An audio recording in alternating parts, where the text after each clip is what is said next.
If we take our time and we stick together, everything we do will go our way. And if we try now and forever, no matter what comes next, we'll be okay. Let's kick it up, show them all the things we can do. Let's kick it up, another notch tomorrow.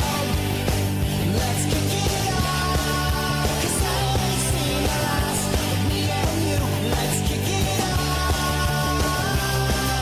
together.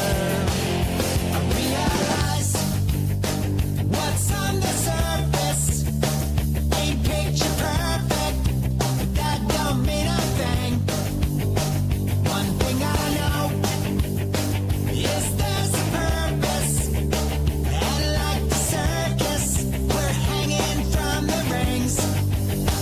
Let's kick it up and show them all the things that we can do.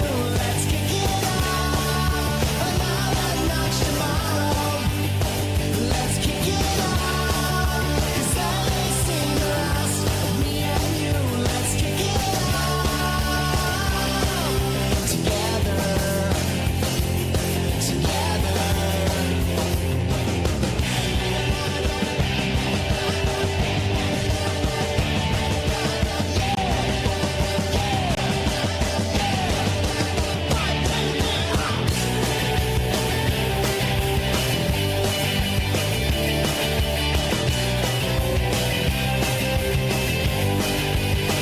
If we take our time and we stick together, everything we do will go our way. I have no doubt this situation will end and we'll enjoy another day. Let's kick it up and show them all the things that we can do.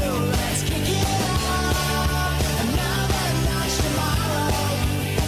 Let's kick it up, 'cause I ain't seen the last of me and you. Let's kick it up, together, together. Show them all the things that we can do. Let's kick it up, another notch tomorrow. Let's kick it up, 'cause I ain't seen the last of me and you. Let's kick it up, together, together.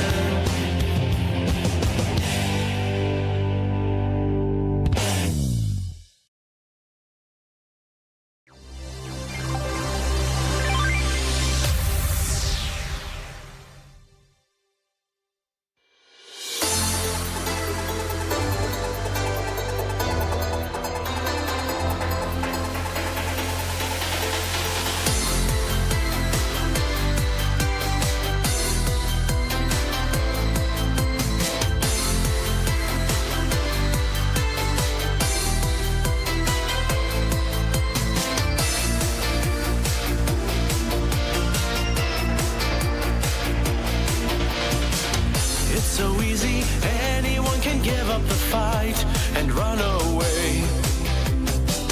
But I've got a feeling you just might be the type to bravely head into the fray. Dark clouds unfurled are now descending on our bright blue world. A hero needs to rise, and I can see that hero in your eyes. Carry on the dreams you believe are true, and defend the friends who believe in you. There's so much you have yet to be. Go on to see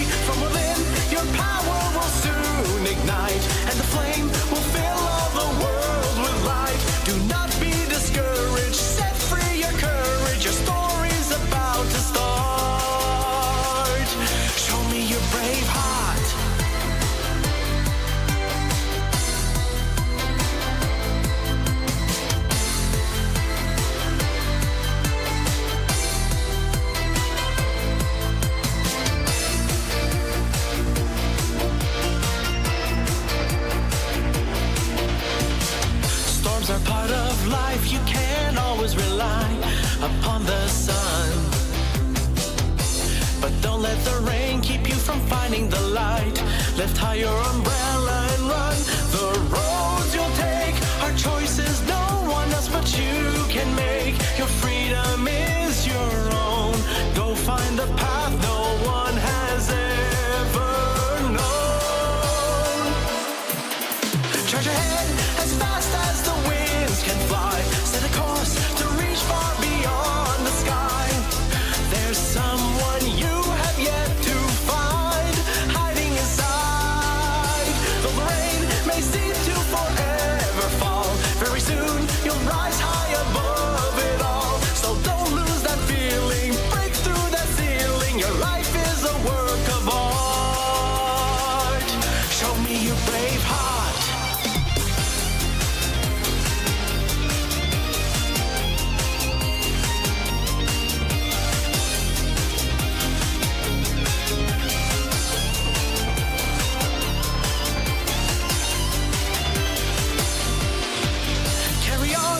Future you've dreamt about, and defend the ones you can't live without.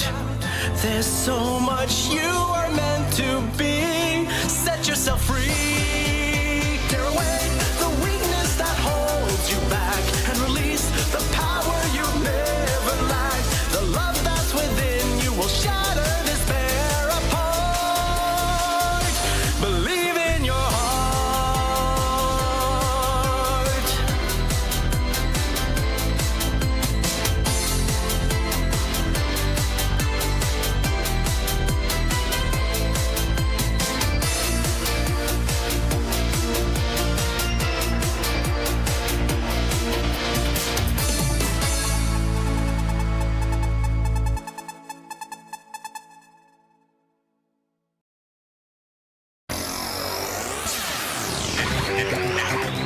All right.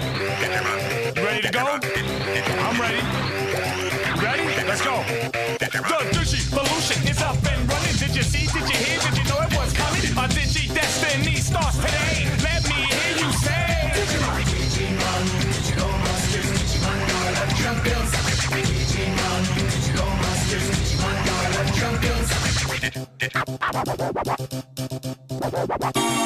With Digi-Will and Digivice in hand, there's a Digi-Dynamic force and Digiland. When the Digi-Past, Digi-Present collide, time to Digi-Side. Digimon, Digimon, Digital Monsters, Digimon are the champions.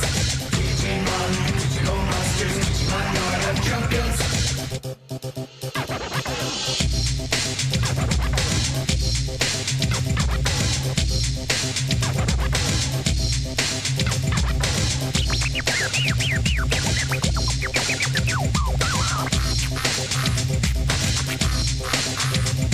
The Digi world is Digi-safe, and now we'll meet its Digi-fate. Good Digimon to protect what's right, we'll have to Digi-fight. Digimon, Digital Monsters, Digimon are the champions. Digimon, Digital Monsters, Digimon are the champions. Digimon, Digital Monsters, Digimon are the champions. Digimon, Digital Monsters, Digimon are the champions. Digimon's making the scene, they're kicking it up to the big screen. Digimon's making the scene, they're kicking it up to the big screen. Digimon's making the scene, they're kicking it up to the big screen. Digimon's making the scene, they're kicking it up to the big screen. The Digi-Dudes will Digi-rule with Digi-ability and Digi-tool. Save the world from a Digi-disaster. The threat from the net meets the digital masters. Digimon, Digimon, Digimon are the champions. Digimon, Digimon, Digimon are the champions. Digimon, Digimon, Digimon are the champions. Digimon, Digimon, Digimon are the champions. Let's wrap this up. Let's wrap this up.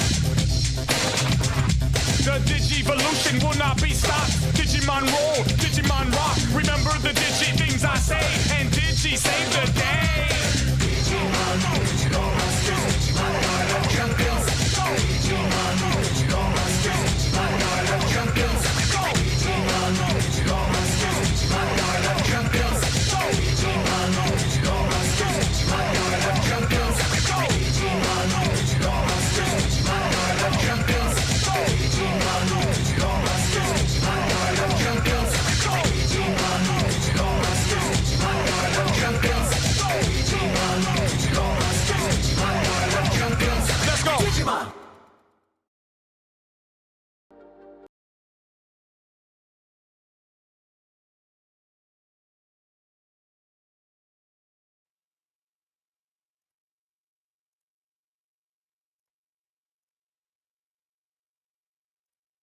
Hello everyone, it's your boy Shameless here again. Today we're back with some more Digimon Cyber Sleuth.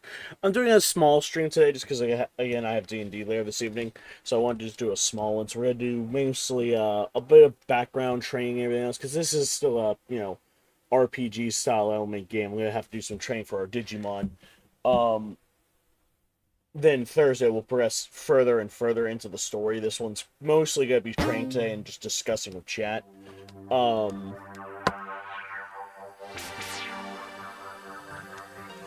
But hope everyone's having a fantastic Tuesday in the meantime. Afternoon, early start here for it. We're a little, well, not really early. We technically started just a little bit. Breezy but fine, yeah.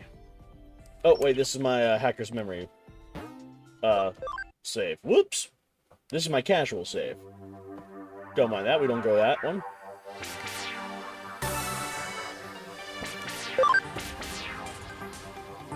That's for after we beat this one. Whoops. There we go. Now we're on the correct black-haired individual. Alright, so let's see what we had. Yeah, we've got a solid team right now. Mission we were in.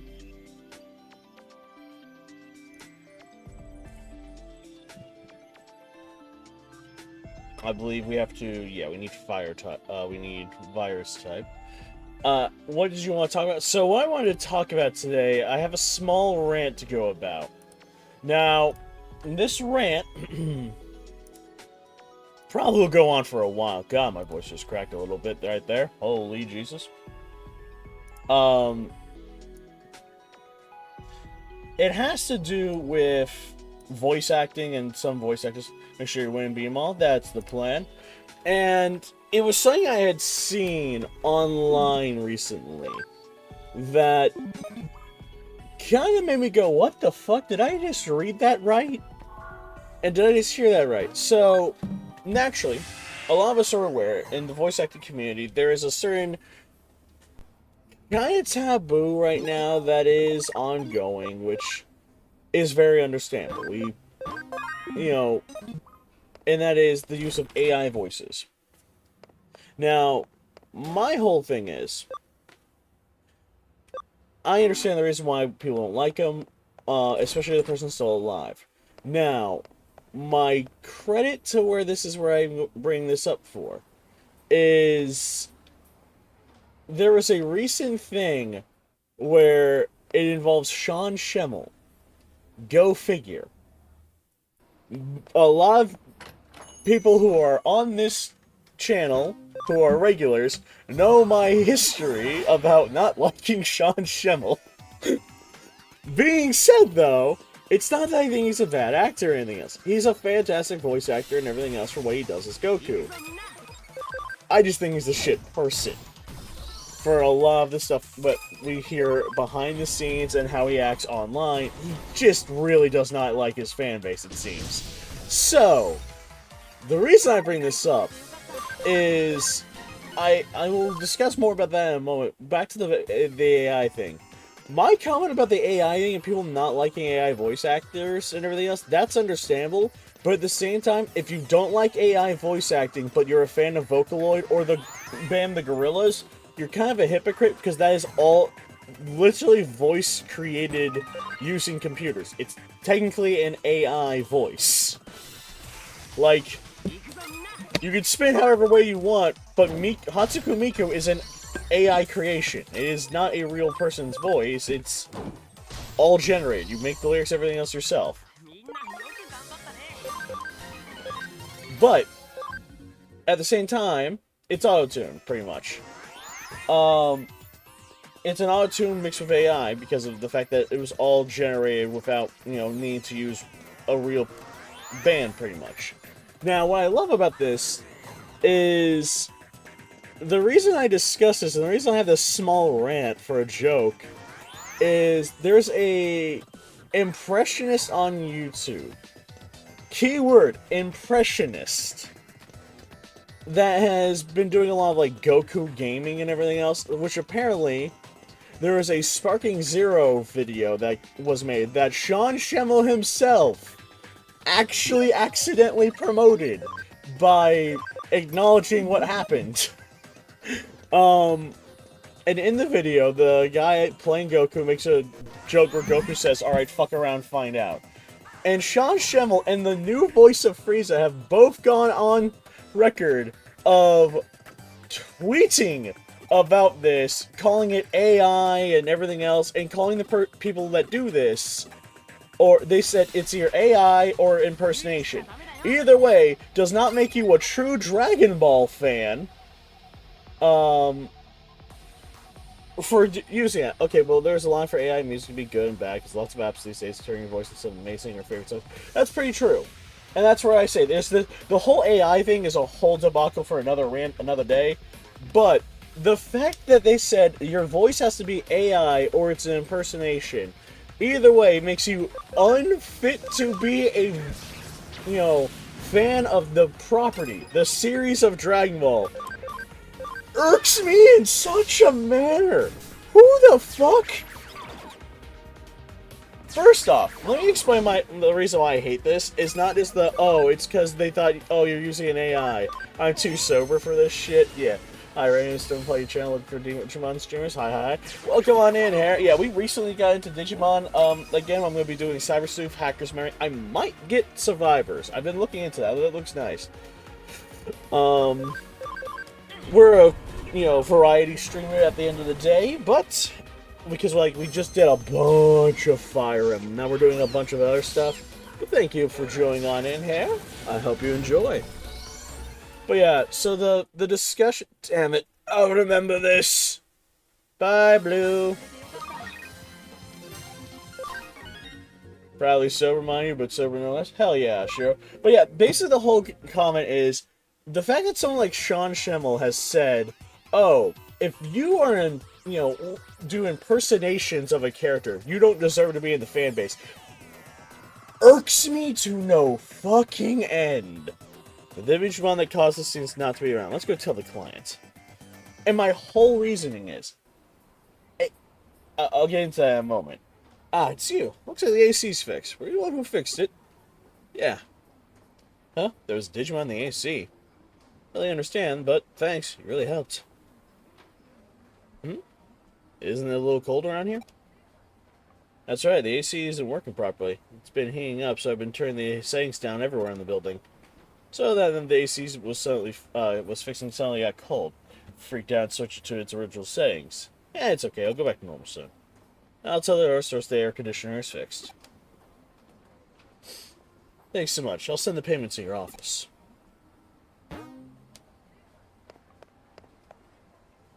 But yeah, it irks me to no end the idea that someone can literally sit there and say,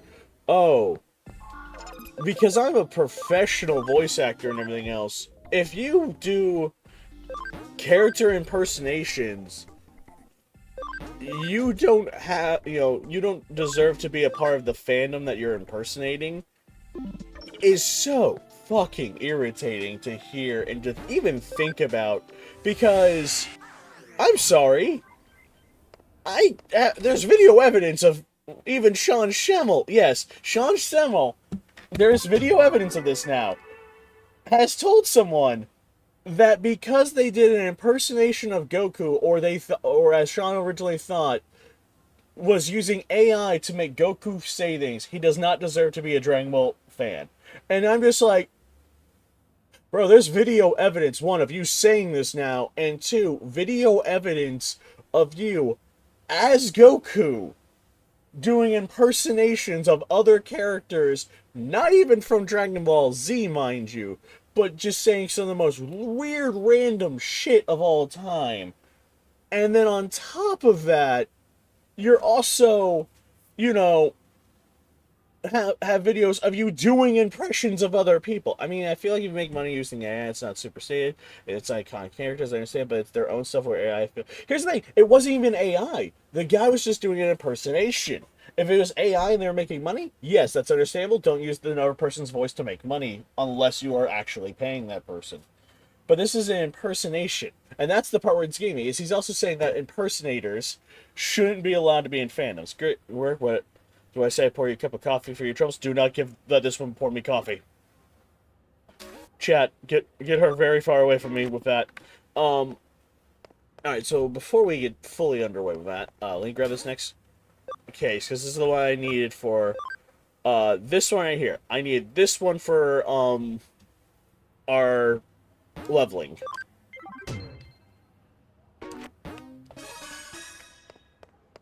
That's not exactly how it works. Exactly. But, so, my whole thing is, being told that impersonations should not allow you into... It's basically a comment that if you do impersonations, you shouldn't be allowed into voice acting, and you shouldn't be allowed into,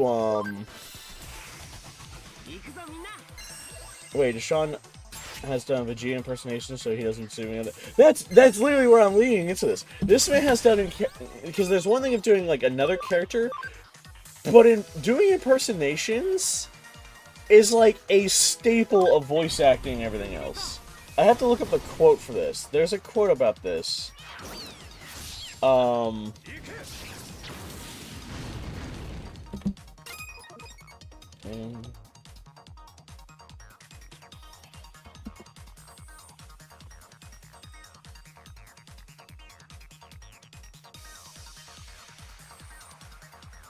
Yeah. Impressionism is the newspaper of the soul. There's so much different stuff that talk about impressionism and like what it means to be an impressionist. You're never trying to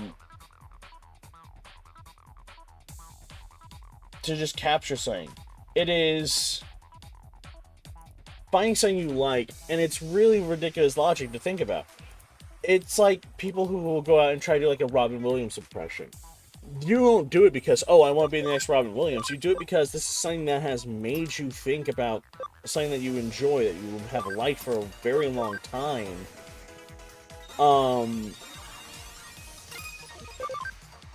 And so it is something that you bring into it. Hell, for a lot of people that even mention this, for a lot of folks that get into voice acting, their start was with stuff like doing impersonations. You find a voice that you are constantly doing. You find someone that, like, we'll go with Robin Williams again. You find someone like Robin Williams that you think of like a certain character, like the genie or something. You just constantly keep doing that in an attempt to kind of mimic the voice a little bit. Not full-on mimicry, but you're trying to at least get a feel for it. And we'll be fair as well, 90% of the time, this is where I'll lead into a discussion with this one. Let's say, for instance, oh, it's worried that someone, as an impersonist, will take over your job. And then fan-dubs is another big one. Fan-dubs, the thing with fan-dubs that I can see about the argument for fan-dubs being a little more on the nose of, that could be a problem for some people. Have you seen the man with Robin Williams' spear while on his Facebook shorts reminding everyone of Robin Williams? I have seen that one. But, so the one I will say about,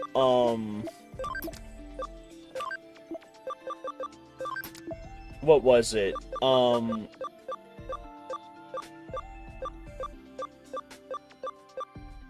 The fan-dubs is, most fan-dubs are taking characters that haven't had voices yet. Or they're just going ahead and grabbing stuff that, you know, normally no one really has paid too much attention towards, to give voices to. And I don't mind that too much to a degree. Now, my thing about fan-dubs is, this is one anyone will tell you, being a fan-dub, the only thing you really have to worry about with fan-dubbing is you might not be able to make professional voice acting for certain materials, depending on what you're fan-dubbing. Because, like, a good example is, like, we'll be fair, someone like Mim has talked about this. Doing fan-dubs in a bridge series kind of alienates you from certain major companies that actually do, like, animes and everything else. because you're using properties that, you know, are licensed, that those license holders are going to look at kind of like, what the hell are you doing? And that's definitely understandable in that regard. That's entirely fair and understandable. Doing an impression, though, especially if you're just doing it for fun, you're not trying to make money and everything else, is where I get to the point of, at some point, this person that is making the complaint, such as Sean, is only doing it because they don't see it as fun, loving, or anything else, which, I'll be fair, there's a lot of things that Sean Channel does that makes that point very clear. Ooh, paralyzed that and stunned it. Nice. Mega Flame. Lots of legal red tape there, yeah. Impersonations is not as bad with the red tape. It's mostly the,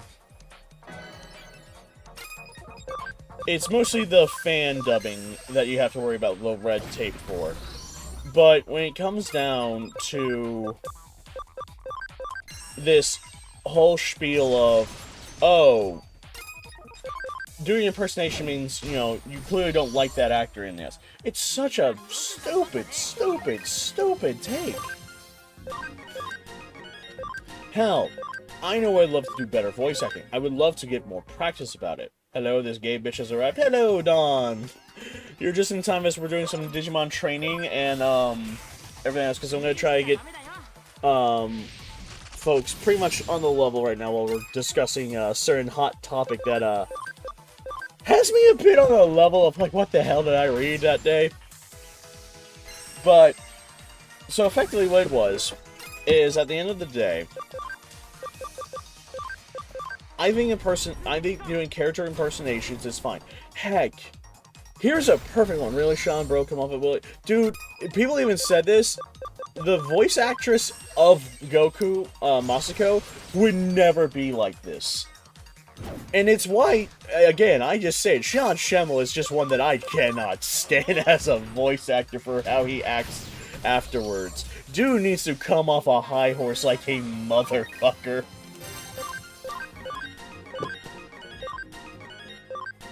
Man acts like he was born for it. Moscow's one level. Yeah, she is. She is fantastic. Miku's on the Fortnite now, by the way. I noticed that. I've heard a lot of people say that her face looks a little weird.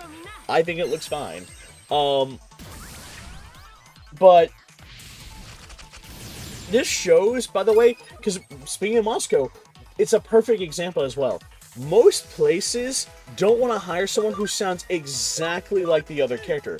So let's say, for instance, you're worried an impressionist might one day take your job as a voice actor. That's not likely to happen because they don't want the character to sound exactly like what just went missing. Like, it feels like a disservice at that point. You want to sound close, but not basically like an impressionist. It's the same with music. You don't want to just hire someone who sounds the exact same as who just, you know, either quit or, in the case of some bands, died. Now, this is where I lead into that. So, I can do a good Broly voice? Hell yeah. This is where I lead into this, is why it gets discussed. The voice actor for Japanese Frankie literally just retired because he has gotten too old. Had a huge announcement about what he was going to do moving forward and how he's going to basically go about leaving the character by having someone else take the role. And that whole presentation was literally him also teaching the guy how to have the energy about this. Kazuki, legit legend. Dude was a legit legend for also what he did on that moment. He didn't just get upset like, oh no, you're taking my my job from me and everything else. No, he found someone he liked and like, hey, I want this one to be the next, I want this one to be next. And not only did you do that, you did that in a way where you got to teach the person how to bring the same energy that you had without just being you. Take your own spin on it, but here's the energy that he wants you to bring to that role. Because it's a role that he legitimately loves, and is only retiring due to age, because at this point, you know, it's the same reason why even, like, the voice actress of Luffy and people like Masako are thinking about needing to retire and finding replacements in the future for them, because they're getting older. They're getting to the point where they can't really keep the voice going as long as they would like, despite the fact they would love to be doing this job until the end. Eventually, you do have to, you know, put down the legend because it's just getting too much on you. And that's understandable. But, like, yeah, age like Father Time, yep. Father Time is something that we can never escape. Time is something that no matter what battle we do, we cannot get away from. And my whole thing about that is, it's such a great showing of, like, how some voice actors are and everything else. At least they're considered battling a great story. Exactly. Heck, it's one reason why, talking about Broly earlier, again, people have their own comments about what happened with the whole situation. Again, it's a whole hot topic for a different day. But even when you have people like, we'll say for instance,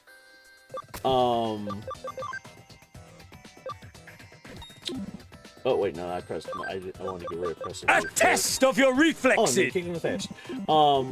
When you had someone like Vic Mignogna getting replaced by Johnny and Boss for Broly, and getting replaced, I can't remember what his name is, but the guy who does, the voice from Darker Than Black for Ruby. He took it gracefully and even said he liked the voices that they picked for the characters and everything else. I'll still be fair, I'm going to die on this hill until the day I die. I still think Johnny does a great Dragon Ball Z Broly, or Dragon Ball Super Broly. I really cannot hear him ever as Dragon Ball Z Broly, because he does not have the depth of making it sound threatening. He sounds like a bad fan dub, and I will say that wholeheartedly every single time. I'm sorry, Johnny, I love you, man.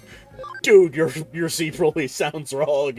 God, your Z Broly sounds wrong. They have regular Miku in the shop, but Nekomiki, ooh. But I like that. I like when a voice actor is willing to, one, also acknowledge impressionists. Hell, there's an entire joke with Team 4-Star about this one. This one's one of my favorite ones that Team 4-Star does. Is the amount of times they've met the voice actors, such as, like, when they literally were hanging out at a convention with, like, Chris Sabat and everything else, and him go like, alright, which one of you motherfuckers voices Vegeta? I have some comments about how to improve it a little bit, because at this point he's even said, on record, he literally loved this series because he just said it felt like what Vegeta was thinking inside of his head. It's like, yeah, this is 90% of, like, what I would have said if I could have. Y'all are allowed to say the shit I couldn't, but it's just funny because of that. But you have that. You have Chris Sabat talking to someone like Lenny Bator about, like, hey, let me give you some tips about how to make it even funnier, because this is even some of the stuff I think that he would have said. You have some of the voice actors who have literally been on Team 4-Star for Small Beings, hiding their names naturally legally because of, you know, contracts and everything else. But you have all that, and where my funny part about that leads into is the one with, like, Taka mentioned, the voice actor of Cell, coming up to him and going like, alright, which one of you motherfuckers is Cell? And doing a legitimate not my tempo moment. It's like, let me hear your impression. No, a little bit more like this, a little bit more like this. And he's just like, is this man helping me improve my impression of him? And someone goes, yes, he literally is. He goes like, there you go, now it sounds just enough like me, but it's still your own spin of it. There we go, that's perfect. And for me, hearing something like that is amazing. That is actually pretty awesome to know that someone has done that. Which is, again, why I look at people like Sean Schemmel and goes like, you are just awful for, like, how you handle this fan base and everything else. It was for free. It 100% was for free. Mick was given lessons as a joke for it. Heck, it's one reason, like, if you ask me, like, some of my favorite voice actors are, I'm going to be very honest about, like, who my favorite voice actors are, because I like as far as I've seen, they have decent enough personalities. If these change in the future, I will discuss that in depth when that when that news comes out. But like Johnny Young Bosch, one of my favorite voice actors and everything else. Do I have do I have comments about Johnny? Yes, mainly the fact that, dude, you do the same voice for everything. It is very easy to know when Johnny Young Bosch, which being fair, a lot of the voice actors I like, it's very easy to know when they're voicing a project. Their natural voice just sounds pretty good for 90% of the projects they're in. Is that still funny? Abso-fucking-lutely it is. But Johnny Young Bosch is one of them. Again, I've seen a lot of his projects. I've grown up listening to that voice for a while. You like who like it, then it's your opinion. But like another one is like Steve Bloom. Steve Bloom is notoriously well known throughout the community, and one of the easiest voices to recognize. He is absolutely someone that people can just say, oh yeah, it's Steve Bloom. But the reason I also like Steve Bloom and everything else is because the dude, as far as he looks like, has fun voice acting. He's in a bunch of different projects. He's not just like taking on one particular type of role all the time. And even goes out of his way to have classes to teach up-and-coming voice actors. And I've checked out the prices for his classes. They're not that expensive. And I think that's really cool, where you are a professional who wants to pass on that knowledge to other people. Another perfect example is like when you understand your fandom. The voice actor of Claude from Fire Emblem also holds classes for voice acting and everything else. Not just that, he is an active streamer for certain games and everything else. And it's really cool to see when you have something like that, because these people doing the, teaching the classes, being part of the community, is why they become more and more fan-loved, because you are 100% connecting with the audience that is giving, that is helping make sure that the product that you're voicing keeps going. At the end of the day, a voice actor is still a type of actor. You kind of need to respect your audience and respect the community that is helping keep you getting work, because if the voice projects that you don't like or that you're a part of bomb, there's a chance that a lot of people aren't going to want to, hear what you have to do for being on a not on a stream, but like being a content creator and everything else. It'd be harder to find work because, everything that you've been a part of, for some reason, keeps failing. Maybe it's bad acting. Maybe it literally is. Someone just doesn't like this particular voice actor, and it just keeps sounding wrong, so they just don't want to, see a project with it, and that means that person might start getting less projects. And again, this all stems down to impressionists and everything else. Being an impressionist is not a bad thing. Hell, folks have seen it early, and I mean early. The clips no longer exist, and they try and make me do so now, especially whenever I haven't had proper doings for this. Can tell you, I did an entire playthrough of what was it? It was Dark Souls 2, playing as Nappa.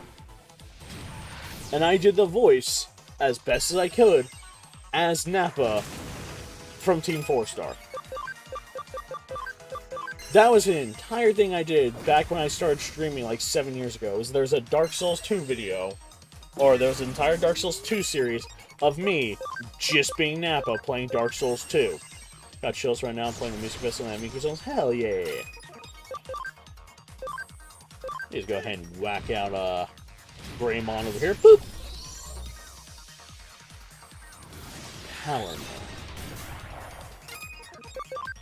But yeah, that was my whole thing is, at that time, all I was doing was just trying to do something where I could figure out, like, what kind of stream I wanted to be at that time, and, you know, so on and so forth. And I just happened to be like, you know what, I really like the character Nappa and everything else because of everything that, you know, Team 4-Star has kind of inspired on me. So, like, you know what, I'm gonna do a Nappa impersonation for some of those streams. And the streams did pretty well. Oh, by the way, if you're wondering why I'm carrying around two little metal shits, for what we're doing tonight, behold, Platinum Sakurama, a very platinum shit, and his skill which doubles EXP at the end of battle. This stacks.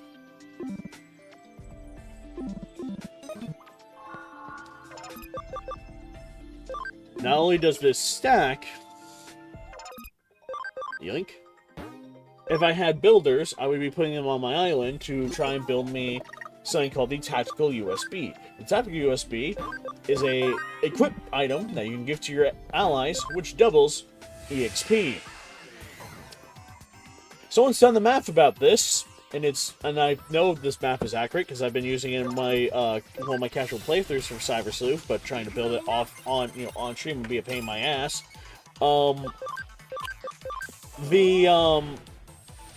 Technical USP, because of how much it doubles along with the Platinum Sakunamons and everything else, you can get up to times 64 XP from battle.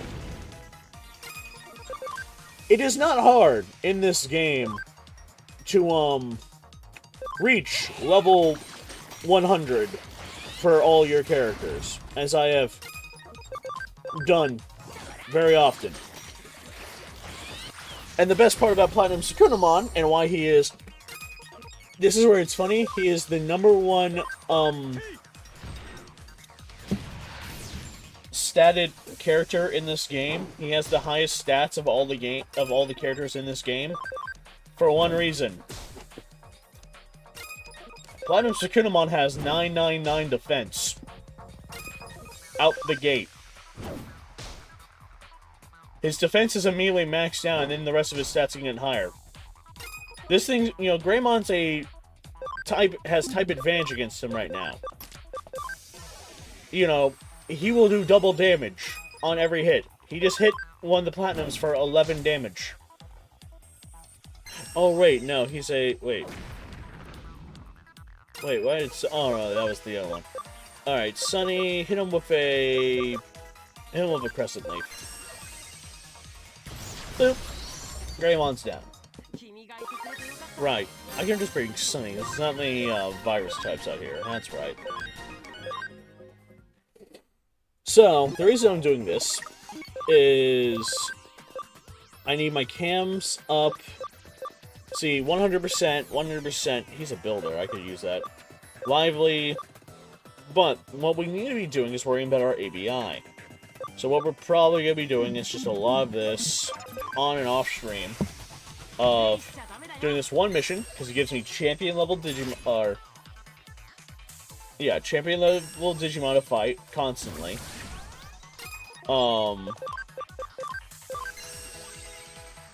Which gives a decent XP, and the whole gimmick is just attack, fight these guys, and just slowly but surely earn that XP, to get people leveling up on and off stream, because we want to make sure people can get their moves for digivolving.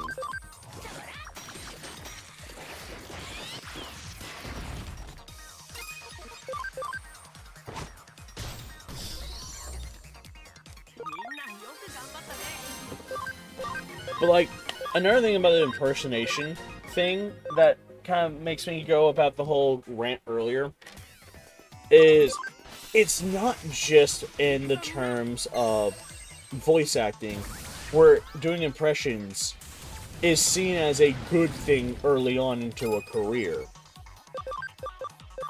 Let's take, for example, the fact that in art, it is literally kind of known for a lot of artists to start their career finding their own style by impersonating another one to get an early idea of how to draw.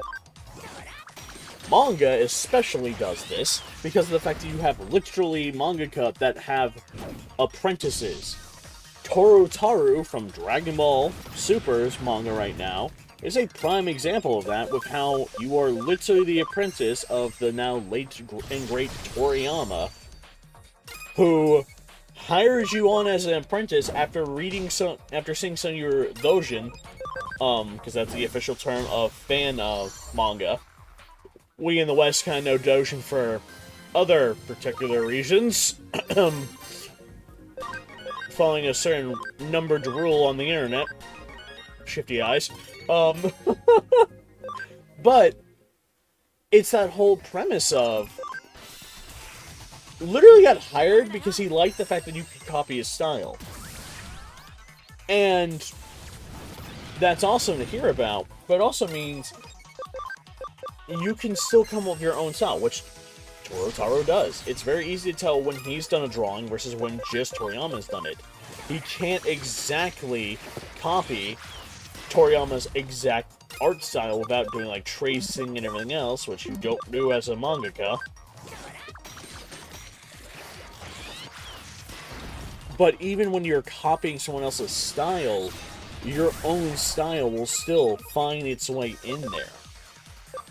It's guaranteed. It's because you're the artist.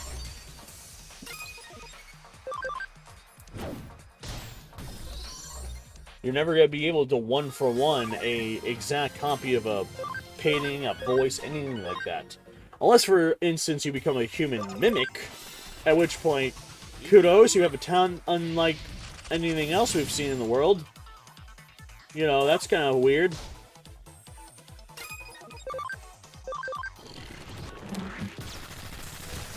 But still, it's something to think about with that.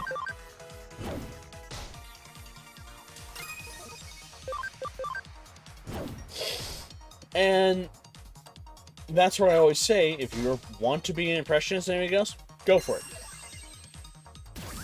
Do character impressions, have fun. Because one of my favorite quotes that still talks about reasons why to just have fun and stuff like this. The reason why you should shoot, don't be afraid to be a little shameless about what you like and everything else.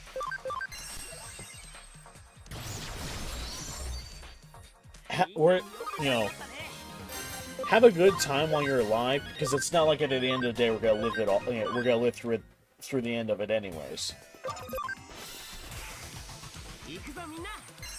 Have fun in life because you don't live to see the end. Literally. That is the one guarantee in life. It ends. It comes to an ending at some point. So as long as you're around, if you are alive, have fun with it. What is life if no fun? It's not life at all. It's one reason why I've mentioned this. And towards the late end of last year, I had contemplated going on a pretty long hiatus because I was thinking about having to look for a job and everything else. But I did not want to have to do that if I could. I was short, all the more reason to make it worth it. I was stuck in a job that I hated for so long before I got this opportunity to try and start streaming. Granted, I do not make enough to make this my life's work. As much as I would love to, I do not make enough money to live off streaming at this moment. And unless I start getting bigger, I am definitely not someone who can sit down and make a decent enough income off my streams alone, and I'm not exactly big enough where a lot of sponsor deals are wanting to take me. Trust me, I've been trying to find someone to apply, but it is what it is at that point. But at the same time, as I've mentioned before to a lot of people, my dream for the longest time was trying to find a way to be entertaining to folks. To be able to talk, make people laugh, make people smile, and at the same time, with the message I like to send, let people understand that it's never too late to, one, as some people have to go through, redeeming themselves, and two, it's never too late to just go out of your way,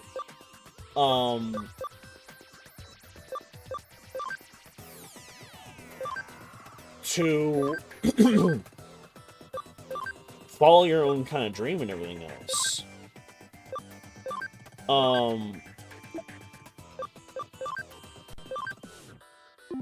Because that's something that a lot of people worry about. It's like, oh, I've gotten too old at this point. I can't really follow the type of dream I had and everything else. It's just, it's not possible.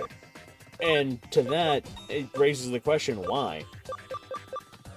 Why is it not possible? Because there are people out there who are actors and everything else. Actors, heads of business like Colonel Sanders and everything else with KFC. This is going to be a weird take with that one. Not very sure. But you have all these folks that didn't get to be famous or didn't get, you know, well known until way later in life. It's not something that is impossible to do, to find your dreams early in life. For a lot of folks, it is actually probably good to find it later in life and being able to go through that, because at that point, you have experiences and everything else that help shape you into what you are now. Getting success early means you have more time to grow your success, but at the same time, you also have an earlier way of losing it. It's a reason why, like, child actors are such a problem for a lot of folks, is they find success early on, but look what that success does to them. Just because you could find a role early on and everything else while you were not exactly learning the process of what you need to do and how you want to be who you are, what your dream is. Let's say your dream is to cook. You discover cooking at an early age, but you earn talent from it. Let's, like, look at the folks who are like Master Chef Junior and everything else. These kids that are learning to cook and everything else. You don't see them stopping the dream of going to culinary school and everything else to be actually learning how to cook. Because if they just turn around and go say, oh, well, I did this, I can just turn around and just become a cook, you're going to fall into a problem, because you're going to have a situation where your head's too big for what's going on. And that comes down to, like, how a lot of kid actors work. Their parents or something else ruin their lives for them because, oh, hell, sometimes their dream wasn't even to be an actor. They just kind of got forced on that shit. Which, that's a whole can of worms there. But when you have something like that, and I forgot some of my friends were in school, I mentioned about Miku. But it's a situation where, looking at, like, actors like Harrison Ford, Alan Rickman, and everything else, Alan Rickman is a really good example for this, because he didn't really get a major break for a lot of folks until Die Hard. And that was when he was around his 40s. Like, it's never too late to start pursuing a dream of yours. The only time it is too late to pursue a dream of yours is when you let that dream die. That is the only time it is too late, because at that point, even you yourself no longer believe in the dream. And when you no longer believe in the dream, there's very little hope it will come back. Being said, it's why inspiration is such a interesting thing. It's, you know, for some people it's a spark. For some people, it's a burning desire. It's a flame. Regardless, though, even with a spark, it can, you know, it creates the flame. It's keeping it stoked and everything else. It's one reason why, I talked about this with my roommate about it in our mod Scarlet. That there are so many people, when it comes down, like myself included, wanting to lose weight, or wanting to pursue a dream, wanting to do anything at all that requires them to change up a mindset for something. I hear the same comment, because I say it a lot, but I've kind of been trying to change my reasoning about this. Right now, it's just too cold to do a lot of what I want to do without possibly getting sick, which is hurting a lot of the situation. But, it's always like, the easiest example is, like, wanting to lose weight. Oh, I'll start my exercise once I'm feeling motivated and everything else. Well, you know, I just haven't felt motivated to do this. That's a problem. Using that statement, I need to wait till I get motivated for it. You have to be creative of your own motivations. Because the truth behind motivation is the fact that it kind of is all mental. And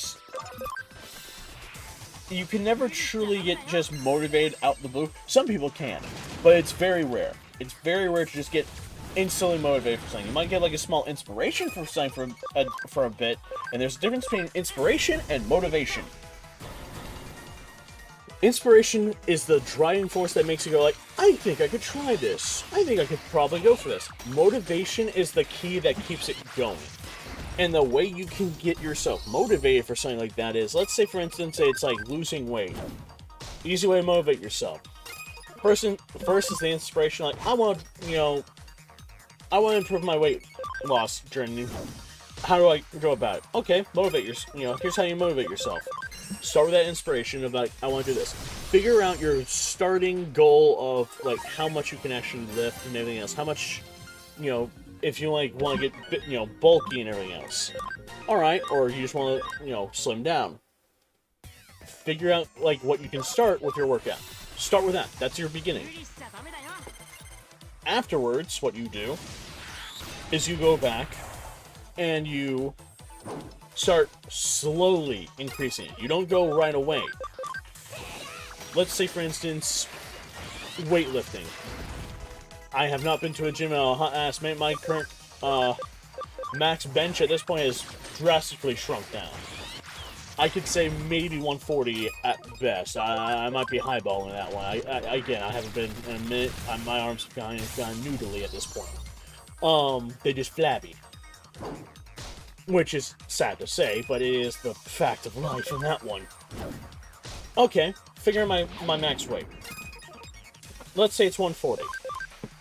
Let's say what I want to do is I want to make it where if in at least 2 weeks' time I can go up to another one. We'll find your max later on next month. Exactly, because that's when we can start hitting the gym again.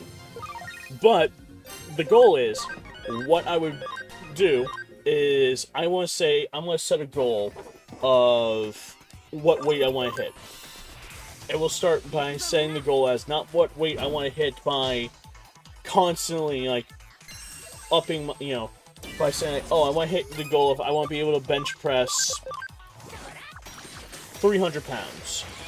No, the goal is I want to hit this much weight and be able to do strength training to get there. That's the goal. To motivate it is going to be a situation where, because I'm constantly going to the gym at least 3 times a week, I'm going to figure out my limit for the gym.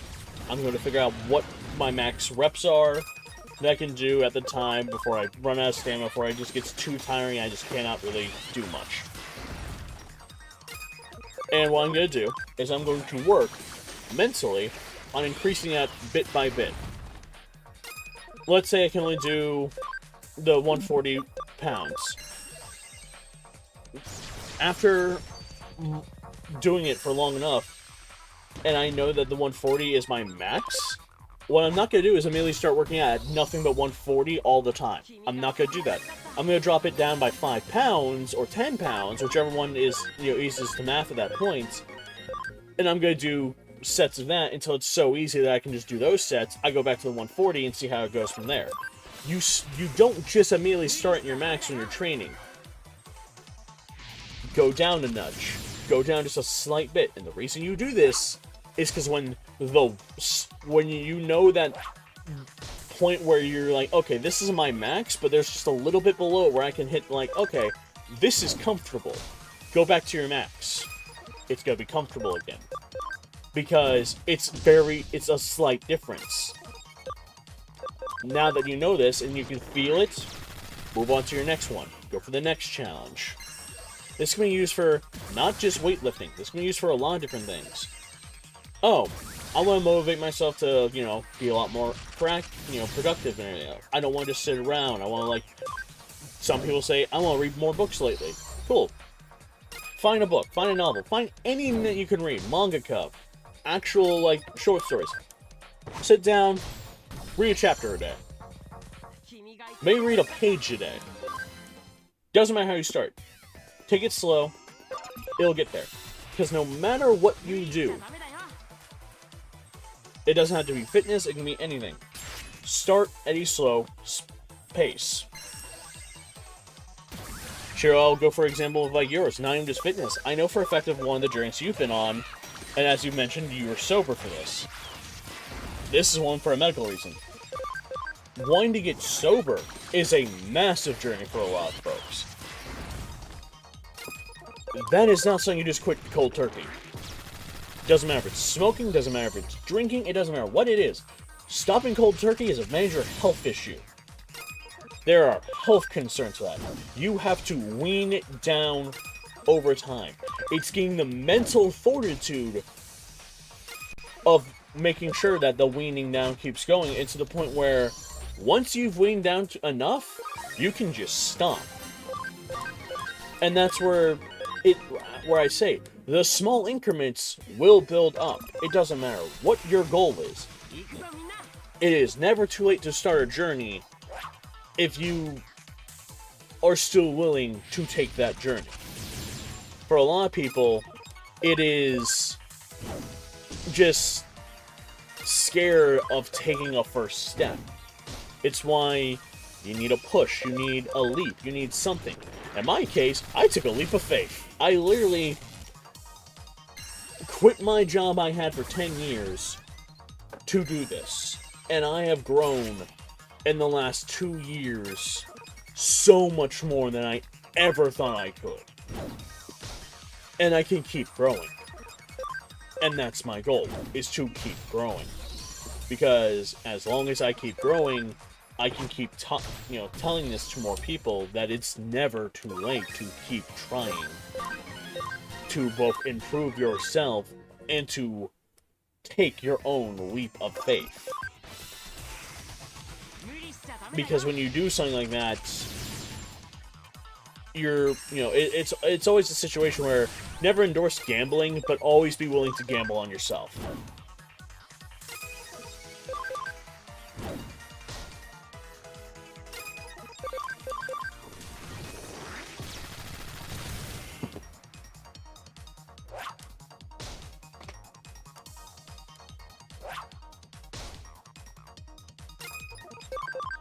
And that's the goal of, at the end of the day right now of my channel, is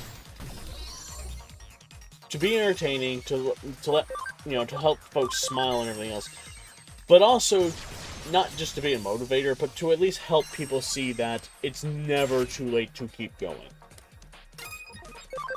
It's not a problem to be a little shameless in life, and to escape the shackles of what feels like being a pawn of it. Again, that is the entire purpose of why I chose the name of Pawn. The story of my life has been constantly feeling like I shouldn't have certain ideas, I shouldn't, be allowed to like certain things because of the household I used to live in, constantly wanted to put me down. It never wanted to support anything I wanted to do. I always felt ridiculed. And like everything I ever did. You know, I felt ashamed of being who I was. When I finally got to move, when I finally got to be myself, it was amazing. Because now I get to be this undeniable version of myself, and I'm no longer a pawn to other people. I get to be who I am. Which is why I might actually do a small comparison. It's what I'm doing to at least feel comfortable enough to try again. Hell yeah!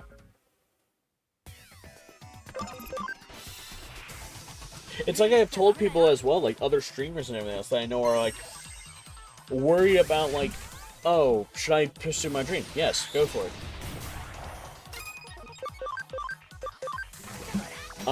Let me see if I can find the Cornad quote again. There's one that I had for talking about dreams and everything else that was a major one for this.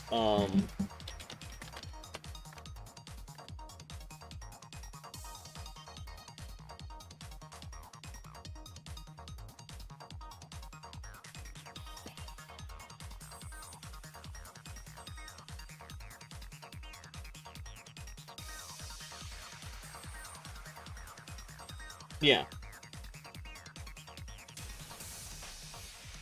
It is the comment of, you know, if it's your dream and it's right in front of you, do not waver. You gotta be reckless sometimes. Sometimes it's the reason why we say it's a leap of faith. Sometimes you have to be a little reckless in life. You can never really get somewhere by just playing it safe.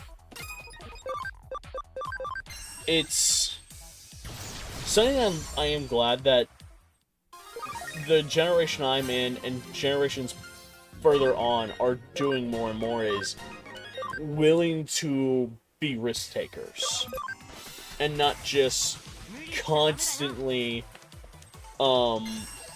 afraid to just do something. You have something in mind? Try it. Is it going to succeed the first time? Hell no, it isn't. Hey, but most certainly will not. Maybe you'll have beginner's luck. True, you might. But 9 times out of 10, it won't.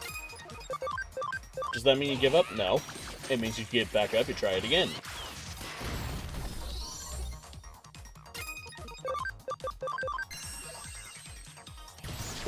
Life is always going to have struggles. It's always going to have things that go wrong. But at the end of the day, you have this situation of being enough in control where you can choose how you go about it. It's why, like, one of the most Buddhist examples of this one, where I saw a Buddhist quote that I liked for it, was the whole, yeah, now get up and eat that horse with me, pretty much. What is okay to be angry about? Because anger, I know for a lot of folks, is not a big issue that they wish they could work on. This quote works both just for motivating oneself and just to how to deal with anger. Do not be angry at the things you can change, and do not get angry at the things you cannot change. And the whole reason for that is, it's a very simple reason why it makes sense. If something can be changed, and you can change it, why are you upset about it? All you have to do is change the outcome. If it's something like, again, weight loss and else, oh man, I hate that I'm fat, I hate that I'm this, you can change that. It's going to require hard work, but you can change the outcome. So why be upset about it? Just begin working towards what will require the change. And if it cannot be changed, at that point you're just wasting energy. It'd be simple as, oh, I hate the color blue. Well, you can't really change things that are always going to be blue, and first off, if you hate the color blue, that's just a weird mental thing at that point, but it's also the worst example of there, but there are things that we can and cannot change, and if you can't change it, you could choose to ignore it. There are different ways you can go about it. You don't have to really let it control you. And that's the problem, is a lot of folks let hatred control them.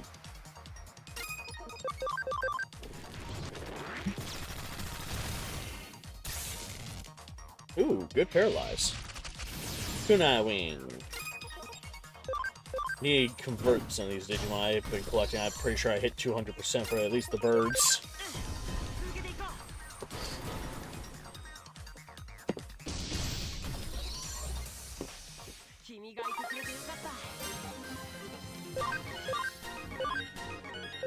There we go. Into the Digilab.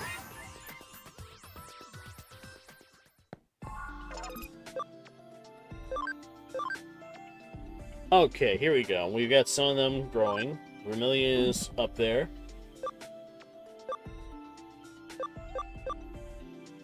Alright. Now I'll go to 27 ABI. Here's what we're gonna do. We're gonna start leveling people down to get their ABIs up.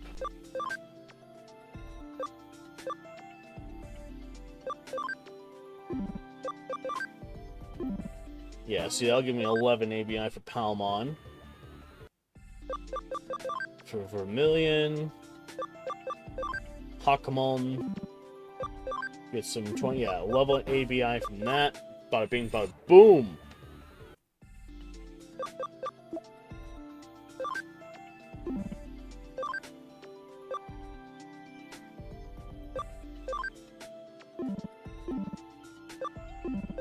Let's move cats. Let's move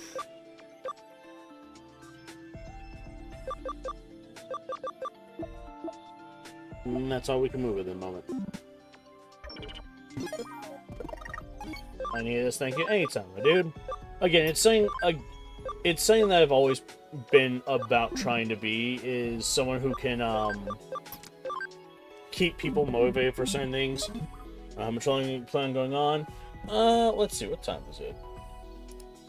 It's only 4 right now. I'm probably gonna go for at least a minimum of like 2 hours or so. Hydrate. Actually, I need to go refill my water for that one. Yeah.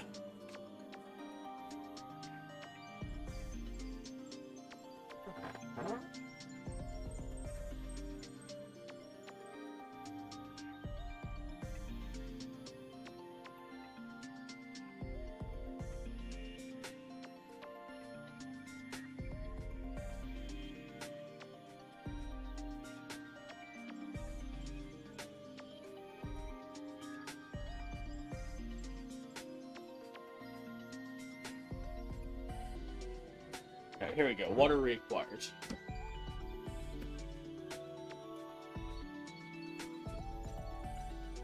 But yeah, the goal right now is to at least get some Digimon going. Oh, my nose. I want to get our camaraderie up, which is going to be a slow oh, I was in there and I forgot to convert. Whoops.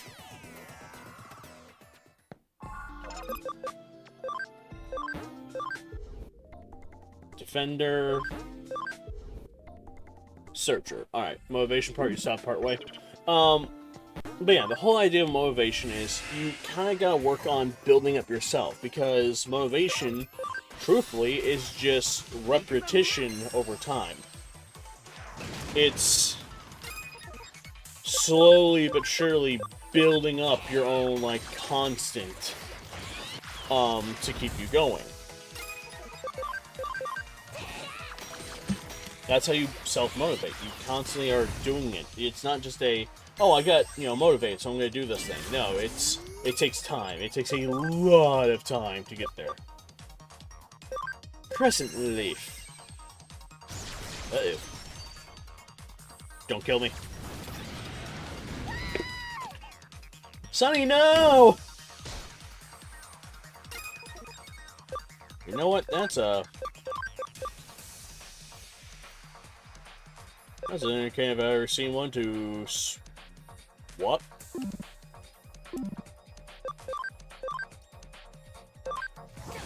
Eh.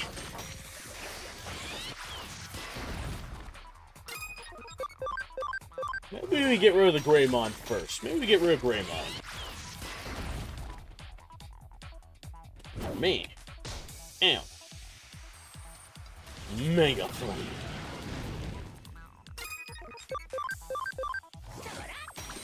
And then we're gonna revive Sunny.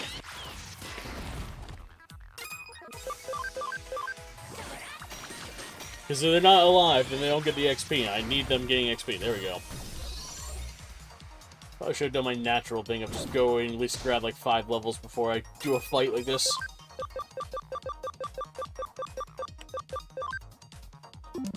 I don't want to use my full revival spray this, so fuck it, I will. Boop. I'm alive!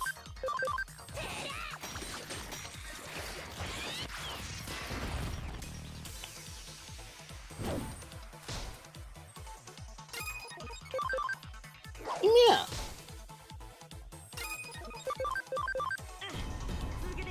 Hit him where it hurts!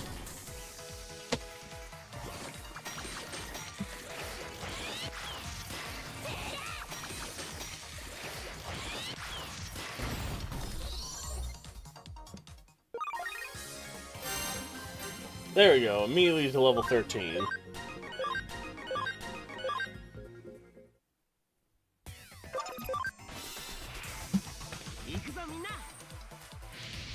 Kunai wings.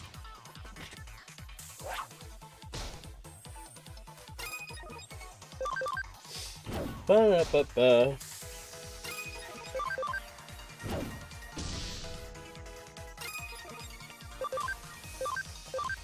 Poison Ivy.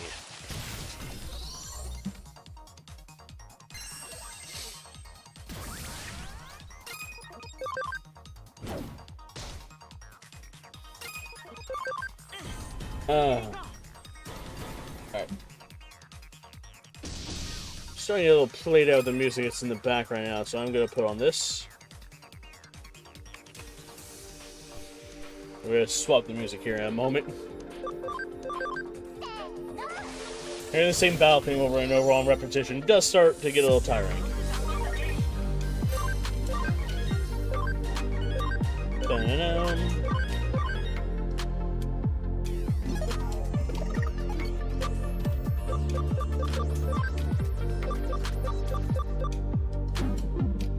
There we go. Also, I have function calls, so boop. Dun, dun. But yeah, that was pretty much the whole rant from earlier in the motivation talk. At this point, anything that we can discuss any further will be about like anything that's going on, anything that y'all want to discuss about. See what y'all have in your minds for the great Shameless. Poison Ivy. Cancel the attacks. Boop. Because right now, like I said, our major goal is to work on the unit that I know chat has voted for. aka chat has become.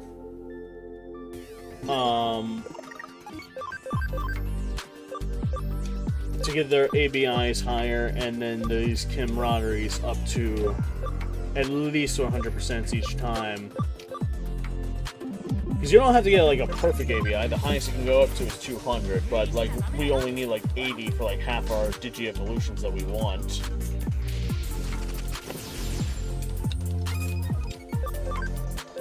Oh. So this is just a good early start to half of that.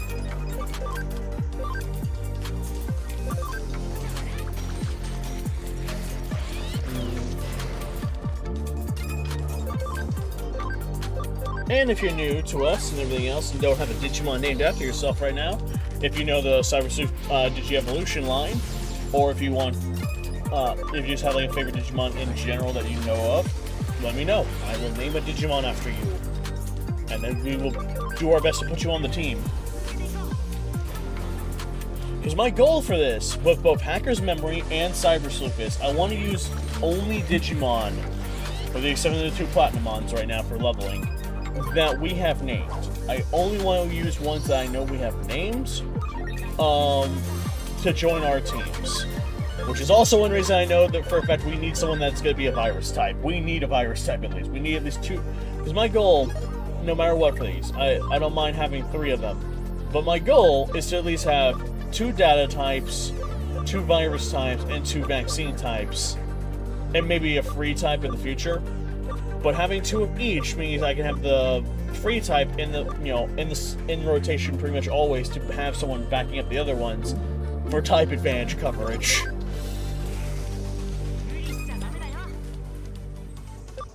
Because I have looked into this. I know how much memory slots you get at the end of the game. It's like 250. But you only get 11 slots. So it's impossible to run 3 of everything, which would be the go-to plan. So instead, my goal is to just run 2 of everything, a free type, and then any favorites that people have. I like to run 2 of everything and then run nothing but free types, but that's just not how that goes.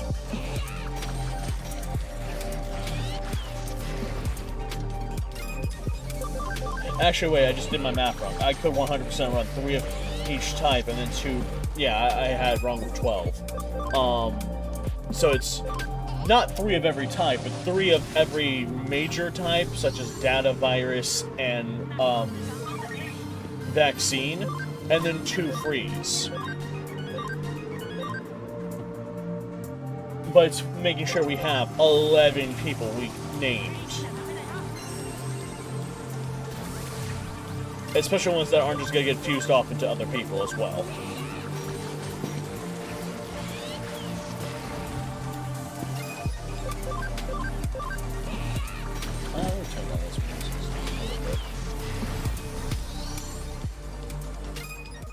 There we go. That's better.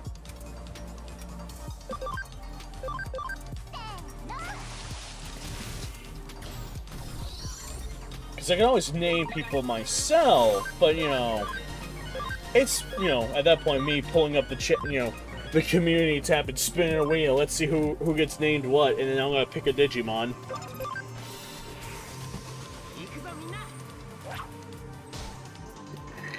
Oh, excuse me. Because there are a lot of Digimon I have not used in this game that I want to use, that I want to try out for different playthroughs. Because yes, I'm aware of what some of the best Digimon are at the end game, but, if we can just build a random team, let's build a random team.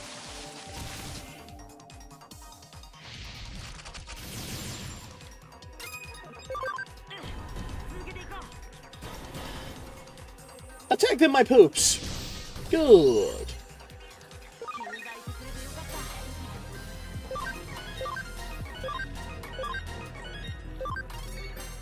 Ba, ba, ba, ba, ba.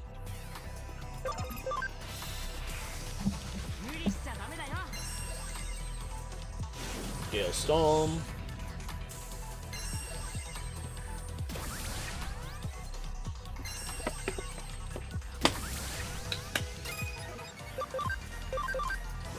Oh, that was the wrong person.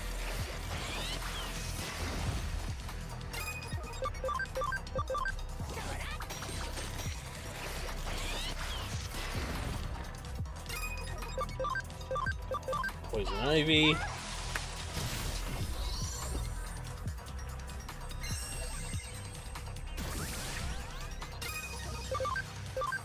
Rare Metal Poop. Ooh, they comboed it. Throw the feces! Throw the metal feces! Shower it in shit!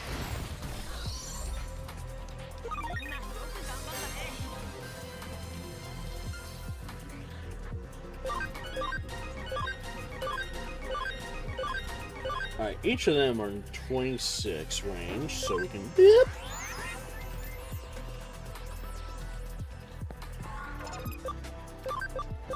See, for Cats, he needs to hit 100% thing, attack with this, 100% fill it with that.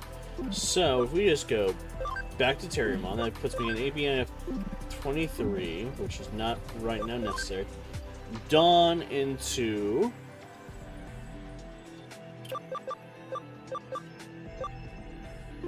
Actually, hold on. Let's start with... Sunny. Because we need more attacks. Palmon Digivolve to... Sunflamon!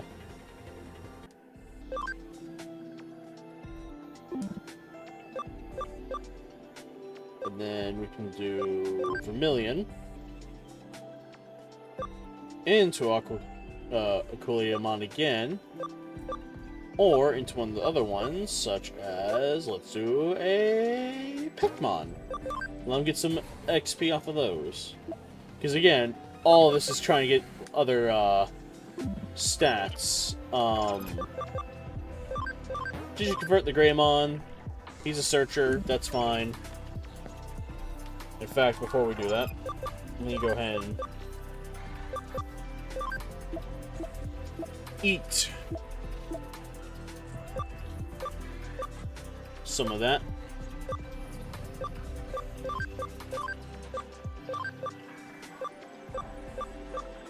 Hold on to the rookies. We want to hold on to rookies as much as possible. Groundmon I can actually lower it back down.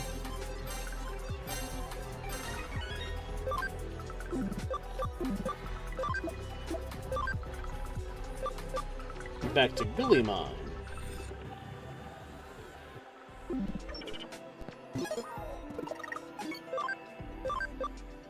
And I saw that this one had something. Gaia Element 2. Hell yeah. Our intelligence is better right now, so our magic attacks are gonna be good. Yep.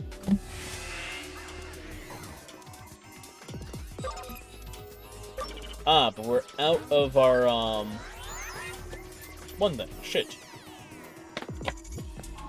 Did not think about that. Hold on. De-Digivolve Vermilion back. The Hawkmon.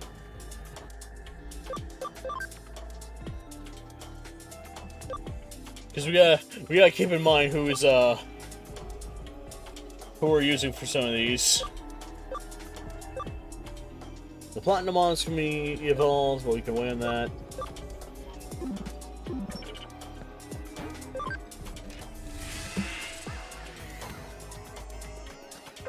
There we go. Function call. Buy the PCs!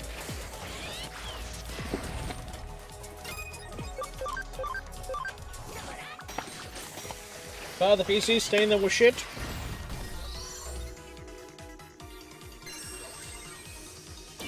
Now he's boosting himself, but... Alright, here we go. Sunshine Beam! Boom! My eyes!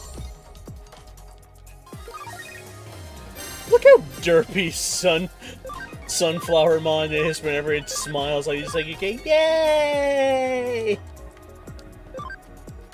Alright, once Cats gets to 30, then we'll lower him back down to Terriermon and we'll upgrade the other one off. My eyes!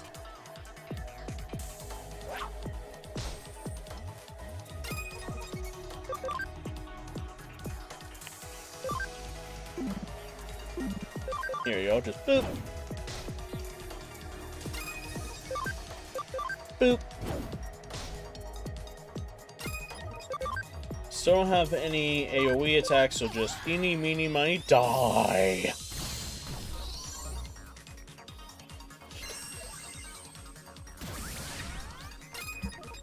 Yeah, this is one of my earliest things I ever do with Cyber Sleuth and Hacker's Memory is I find the mission that's just good for ABI farming, as I call it.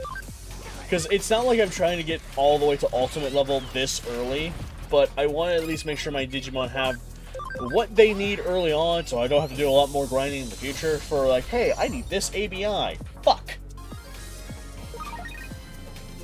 Just let me do that early out the way for like half my team that I know I'm going to use. with the early Digimon that I'm using, I'm going to make sure that they're at least prepared for this. Not to mention, again, it's camp farming. Because right now, Sunny is probably the best that we're going to use for this because they are a data type. And a lot of the enemies in here are vaccines, which means we just go a simple 1, 2, 3, he's on the ground.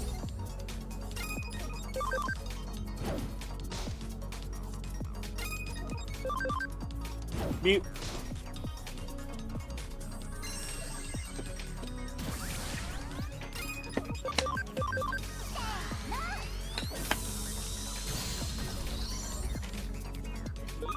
And having the Platinumons at least guarantees that I will have certain things constantly going. Dawn starts 30. I could actually probably change Dawn now because Vermilion's always going to be a rookie. Now that I think about that, actually. Hold on. Now I think about that. Yeah, I could. Let's put Dawn as Miriamon. Well, if he doesn't want to be on the ground, well, he's on the ground now. He gets on the ground. Level 78, we'll let them get a few levels with that, because after, like, level, I think it's 27 is when you normally stop getting moves. And then we'll go back, down to Agumon. Because the reason why we're constantly doing different evolutions for certain people is we want to unlock more moves, versus just down one tree where you're guaranteed very small amount of moves. Because this way you can get the higher tier moves. You can also get like stuff like AoEs and whatnot as well.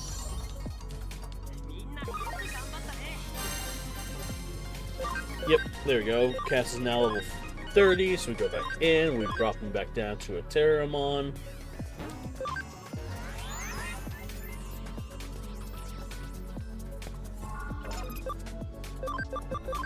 Jewel Cats. Terriermon, back down to Terriermon. Look at little Terriermon. And then we can go into any of these minus this one because I don't have the Digi-Egg of Destiny. So we'll probably go into the water one next.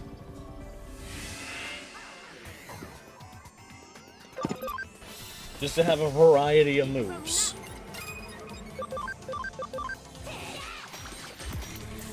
Whereas some people are going to be stuck with, like, only really having, grass moves like Sunny will be, because most of their lines will always go to, plants.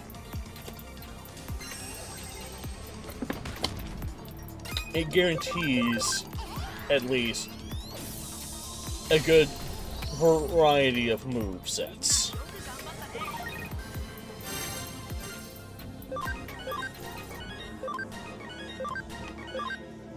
Ba-da-ba-ba. Digiline. Trivia. Recent cameo makes it occur. Combos. And why this is important. 90, 46. Alright, see, Dom was already 100. Vermilion's 87. See, once Sunny gets to 100, we can go back and do cam farming at that point. Which won't require actual levels, it will just require us to fight a lot of Digimon. Ba-ba-ba.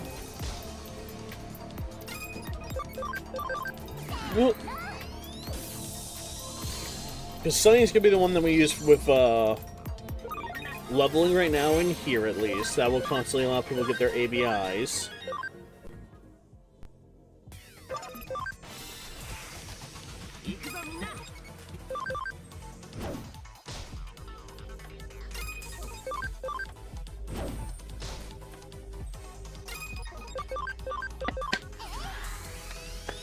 Phew.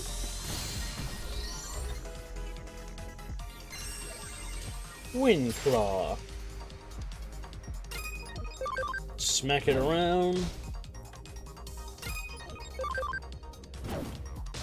And that should be enough where Sunny can just kill with an attack. Boop. Yep. Basically just 60 damage, but that's fine because the attack like that, it's not too much of a problem. So we need 10 fights, I believe, with Sunny. Yeah, now we need 8, so we'll count them up as we go. So this is number 1.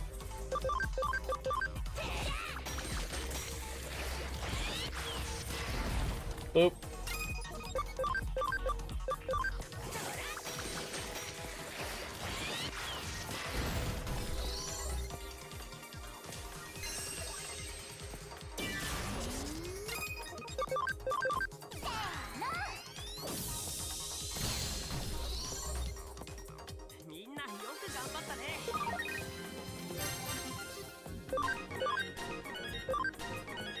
Ooh, Axial's really good.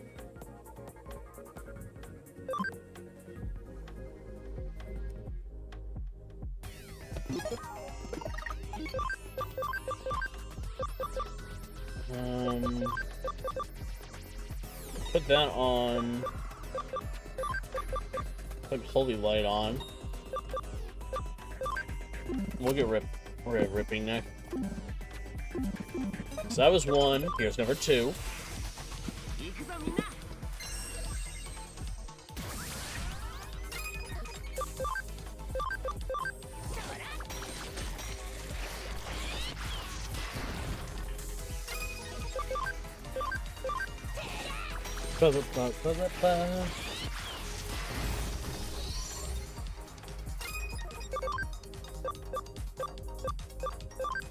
Sunlight Beam because it does the most damage right now.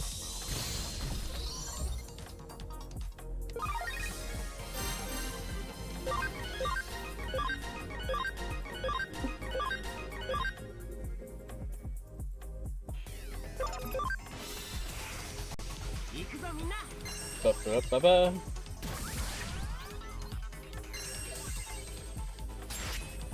Ow.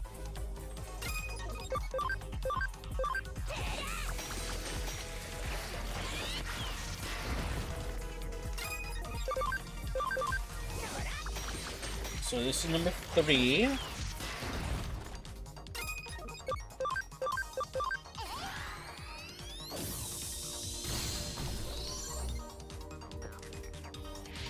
Kunai Wing.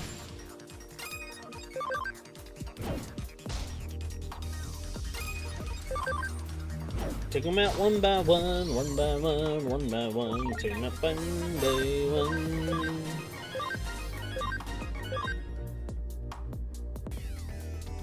We're gonna evolve cats again.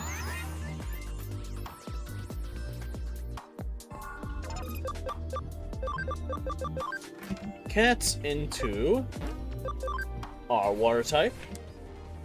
Look at big and furry. And then that will go back down to Terriermon in a bit.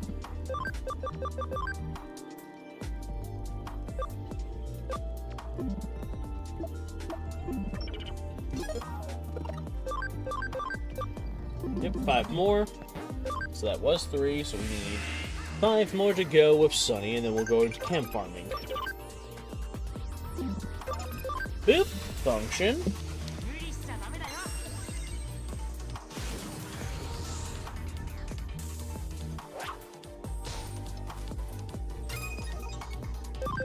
One, a 2, a 3,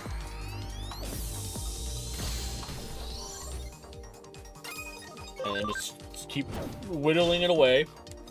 Probably character reversal that, but it's still such a low chance of hitting. Hit. Ew. Boop.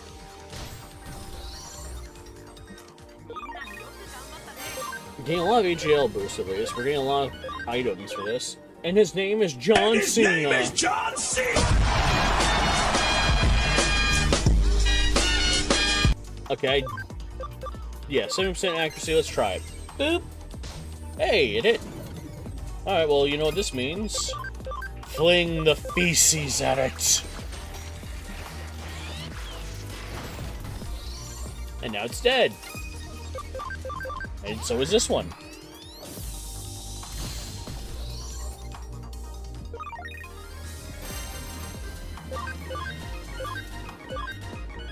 Ooh, Burst Flame level 2 is not bad.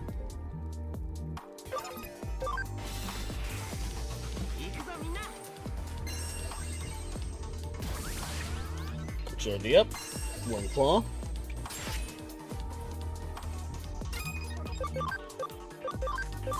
Character reversal. Miss. In that case, we're only gonna hit it.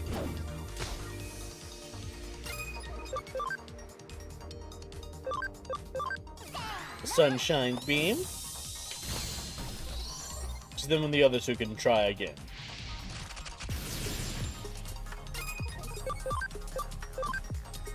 Character reversal. Miss. Just punch it.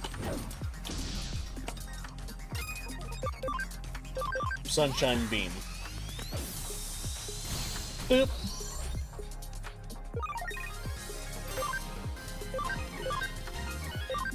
Alright, we're slowly but surely getting there with these.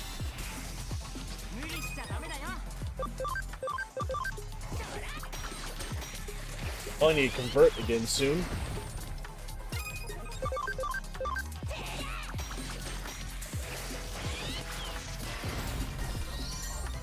Bum bum bum bum. Attack.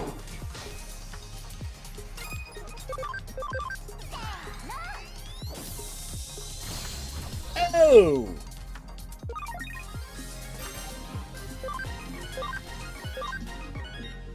There we go, Ocean Wave. That's great. That's our first one that we're gonna need for that. Aura, Revive, Heal.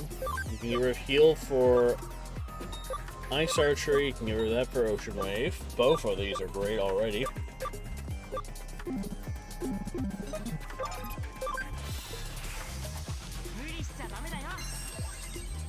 Alright, I believe this is number 3. Rare metal poop. Once more, fling the feces, rare metal poop.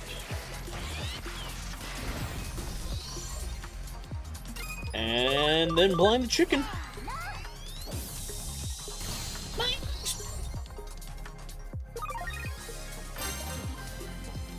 Perfected right there.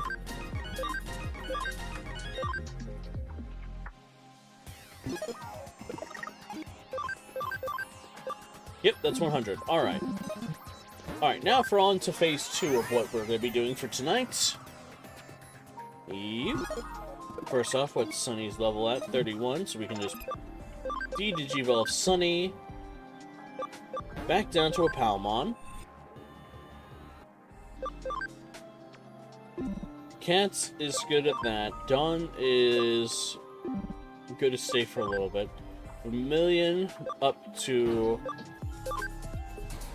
Aguiamon. And in the meantime, Platinumons, they go to the Digibank. Next, we need to grab certain folks that need camaraderie that wasn't already 100. So we need to grab Shiro to the party. We have room for one more. Red Wolf we can't digivolve in this game, actually, as I found out. So I'm gonna move them to the party to change their name back. And they will be in our Hacker's Memory gameplay. Being said though, can I de-digivolve Agumon to anything that we don't already have? Yeah, because I can't... Until I complete a Hacker's Memory playthrough, I can't get the Human Spirit of Flame in this game. I have to do it in Hacker's Memory only. I could, however, get a Hackmon. Hackmon would be pretty nice to have in the future. Alright, so let's look at our team. We need people who aren't at 100 leading the charge. So we'll do Cats. We'll do Shiro. Alright, so the goal right now is just to get everyone to level, 100 in their camaraderies. So the easiest way of doing that is actually going through like one of these and just doing that a bunch. Or what I'll also do, so I'm not just fighting low-level Digimon the entire time like that, go to the Digilab, and we'll go to one of the Coloins and fight there. I should have gone to the exit.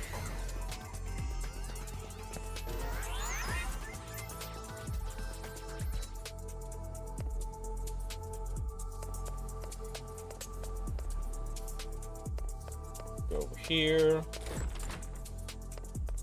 Into the TV.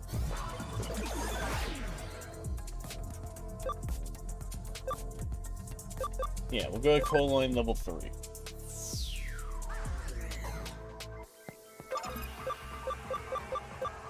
Something, by the way, playing Hacker's Memory I wish was still in this is having acceleration early on, because good god, that was being wonderful and helpful. Function call.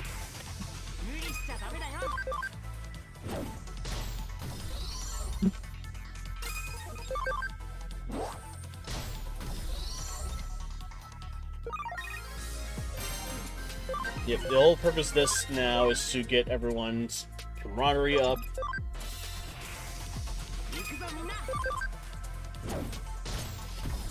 Which, luckily, because we're fighting nothing but smaller Digimon right now, won't be too hard.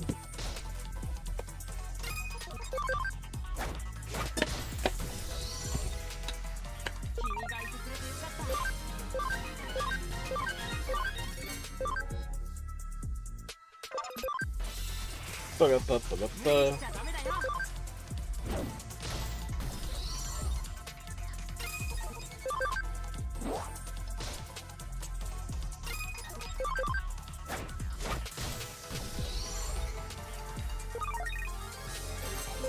Nice.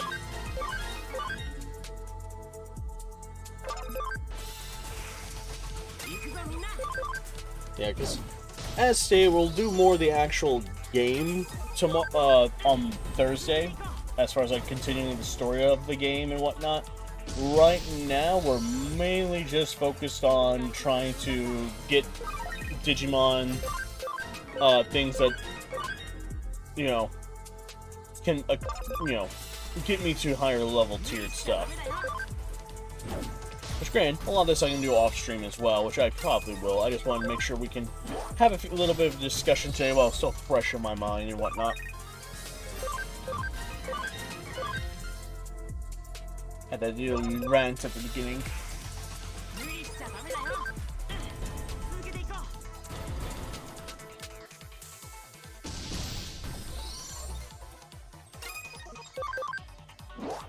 Boop.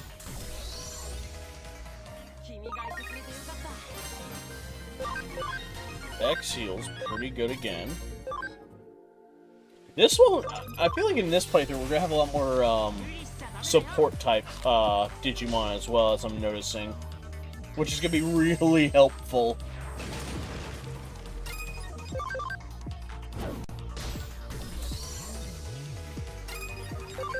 Also, Scarlet, you're still around. Would you like to be named after a Digimon? I've posted the list before, but I can post the list again about what all Digimon are available in the game.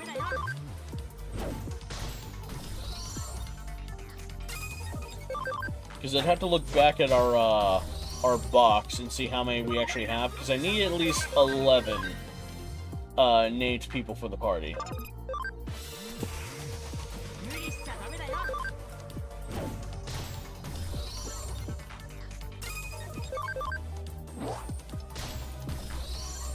And right now we have a few.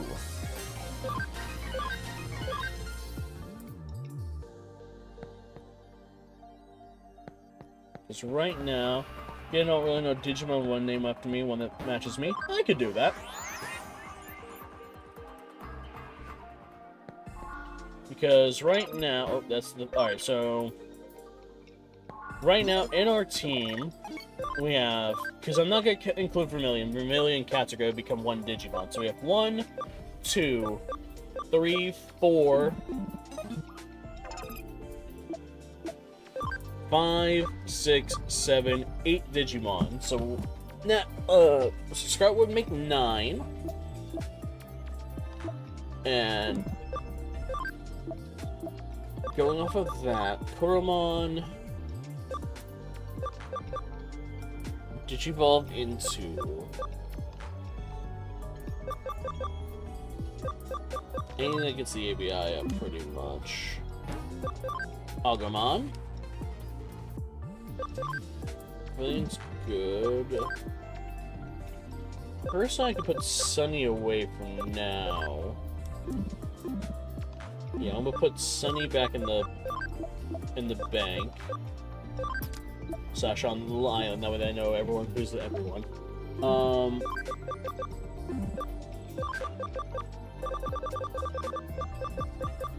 Let's go back down to Devimon.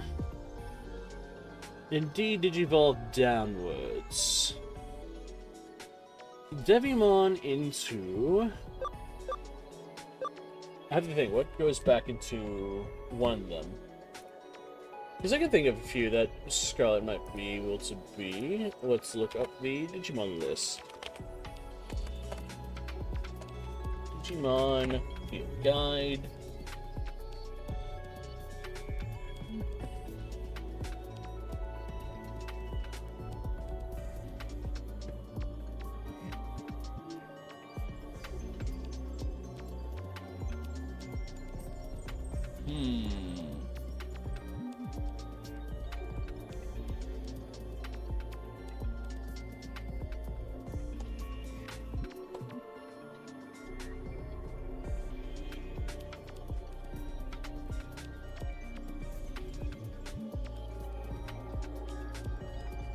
So probably is my best option for it.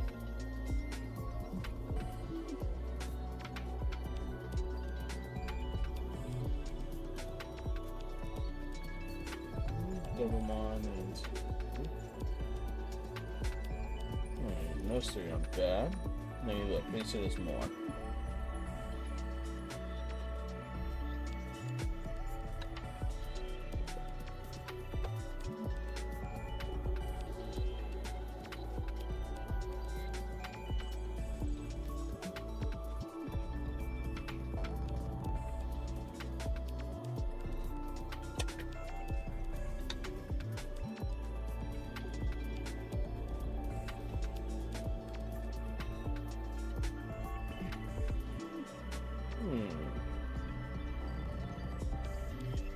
Not that one.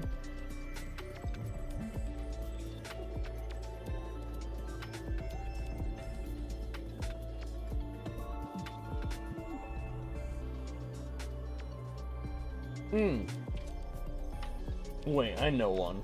I know one. Where do you see where it's at? I had to see what is needed to make this.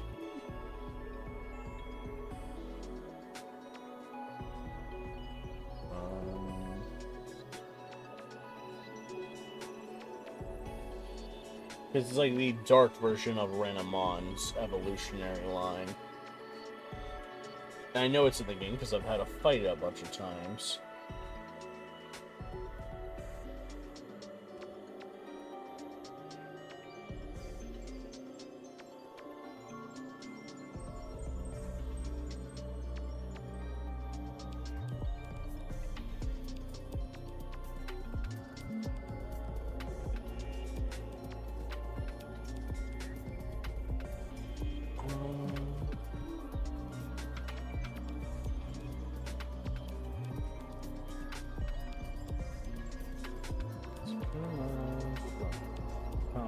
Talon, two.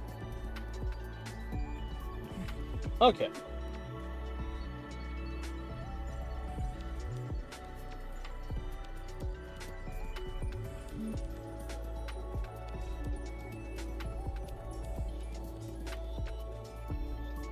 Oh, that can come from Chromon. Chromon can come from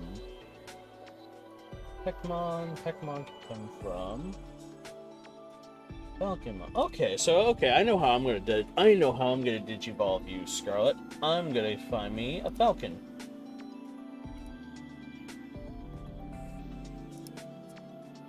We'll start by making you a little itty bitty falcon. You'll start as a ninja. Which, do I have any already made?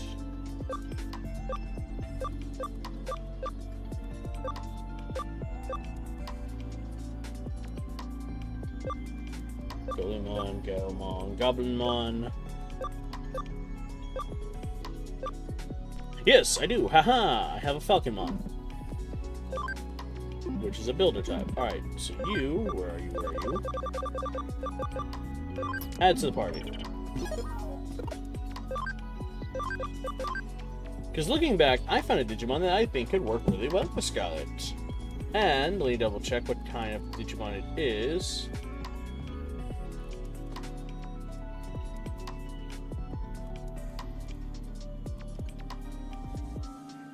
It gives me another. It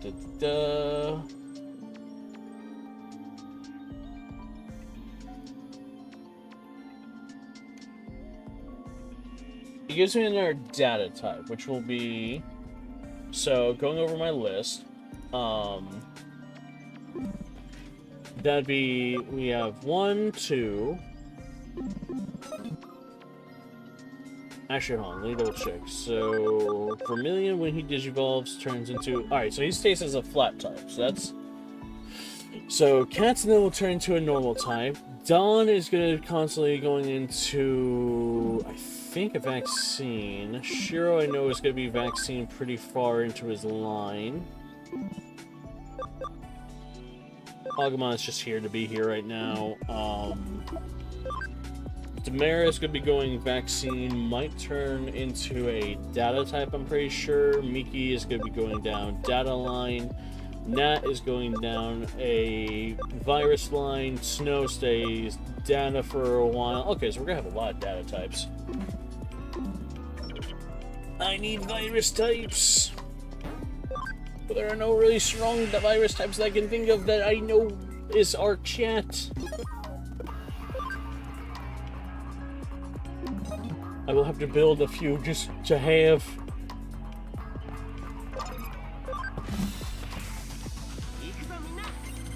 Or start putting people in the next game. Yeah.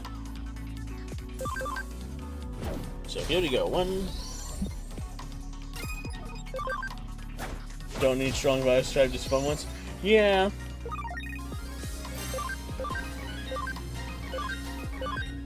Well, what I mean by strong virus types is I don't know many people who are virus types.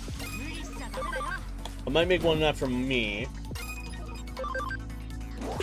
But we will see. Right now, the goal is to get Cats and Vermilion up to Camaraderie 100.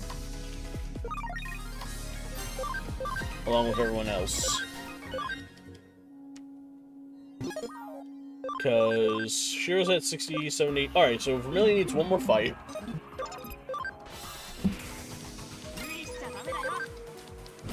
Boom.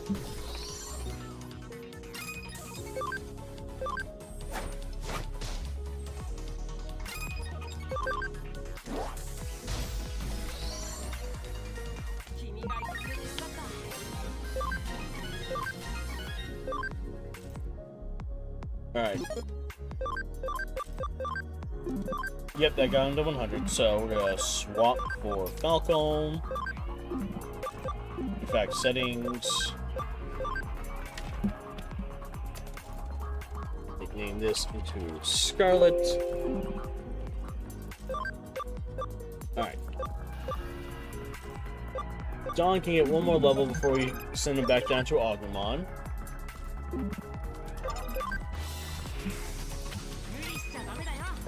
Boop. Boop. And look, we can check out Scarlet's new move. Go! Ninja Blade! Unleash Shuriken!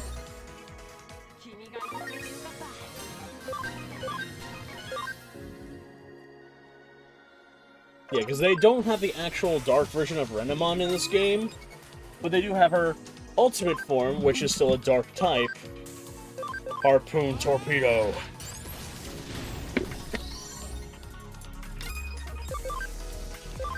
Heaven's Knuckle. So we can still have the Renamon style Digimon, like I know like Scarlet likes, because I've seen their phone and everything else background for a while. They like Renamon. And again, lots of folks like Renamon. Renamon nice.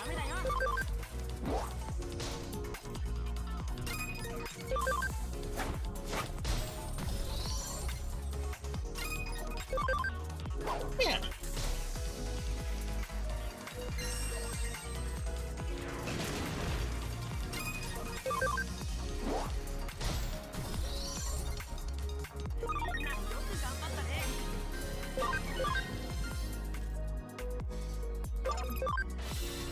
Ba-da-ba-ba-da-ba.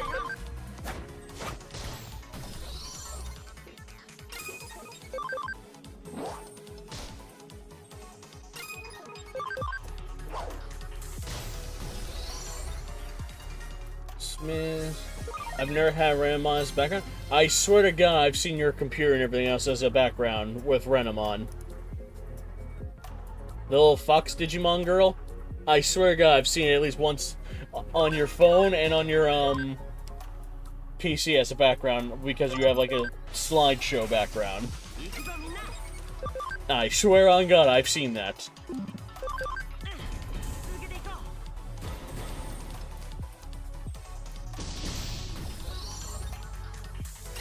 If I'm tripping balls, then I'm tripping balls, but I swear I've seen it.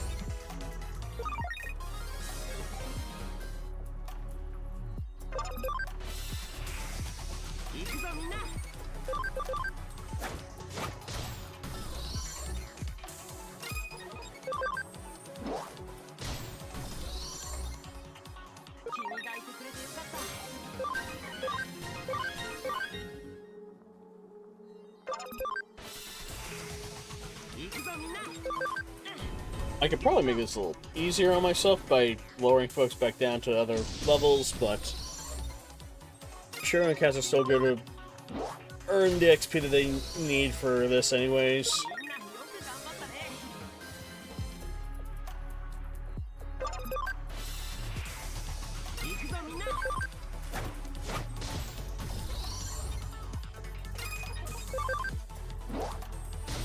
Oop.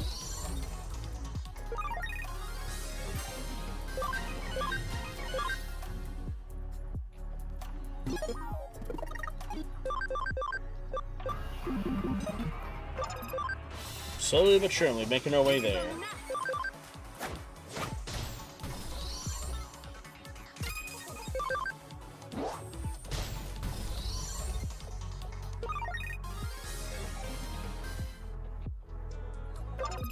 Ba-da-ba-ba-da-ba.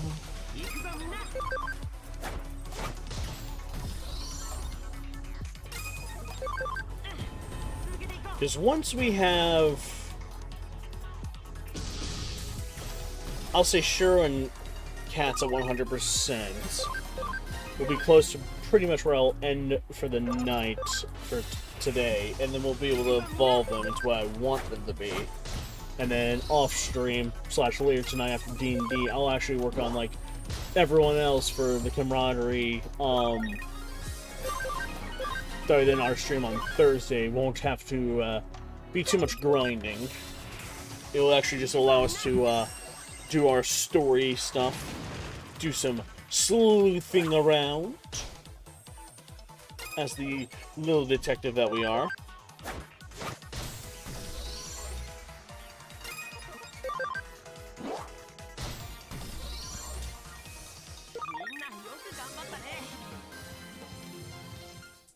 Yeah.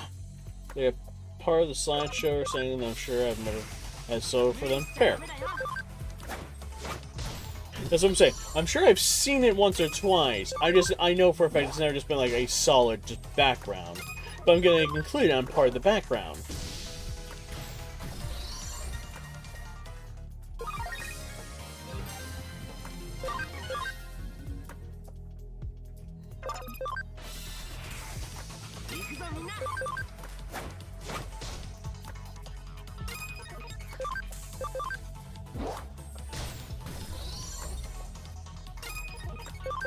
Boop.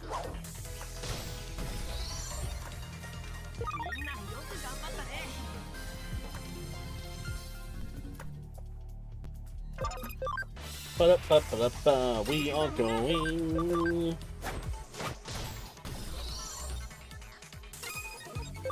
It's a slow but steady pace at this.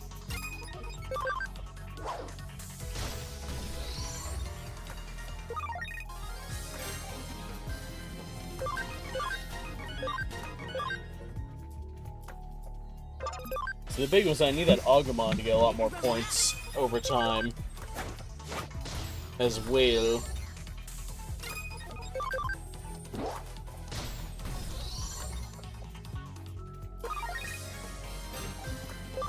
Alright, Dawn I can go back and lower. That was kind of the whole reason I was going to do like one or two more of those.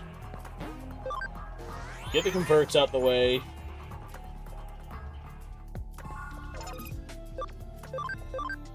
Digivolve back down to Agumon.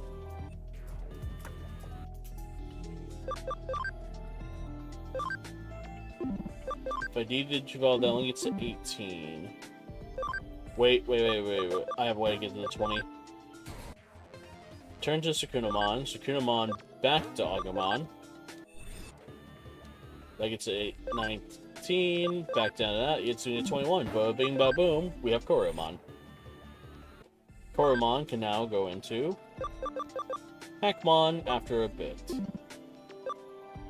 Alright, Vermilion has 100, so they just need to be level 30, so I can put them away for now. Put in there. Actually, hold on, we don't need to put them in there. What I'll do is I'll still bring them, I'll just lower them back down to Hawkmon.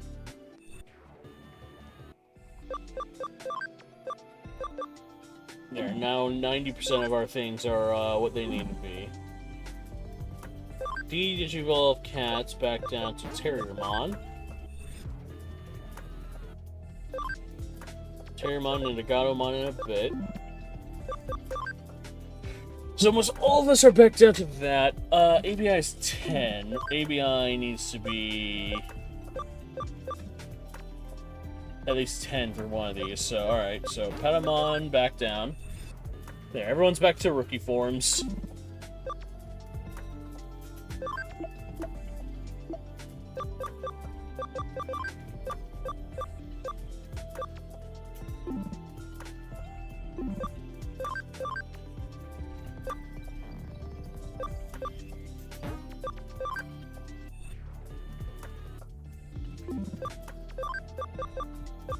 Put that in the party. Put Demer in.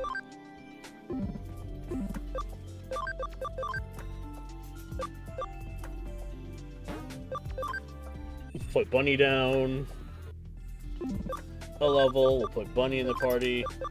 Mickey's got 100, so we'll work on our ABI off stream. What we need next is Devimon down.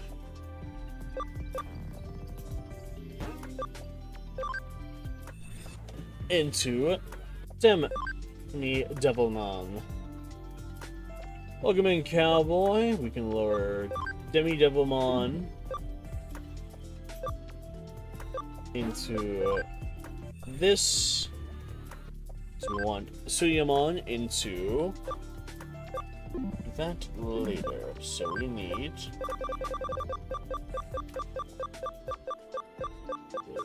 you. The one that has 15. Alright, so our party's looking pretty full right now for what we're building. So, 10 battles gets cats. Dawn's already filled up. Vermilion's filled up, but Vermilion's coming in just to be our, gets us a person to fight us. I think I forgot to do conversion. I think I did all that, I forgot to convert.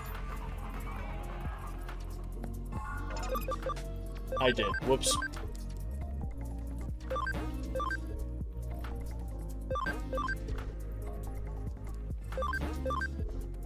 There you go. Here we go. Whoops. Alright, onward.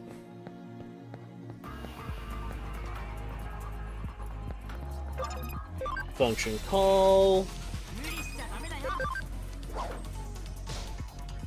Alright, this girl has an AoE. So is Terrier. Whoops. Nah, it's fine. Well, hit him with an air shot.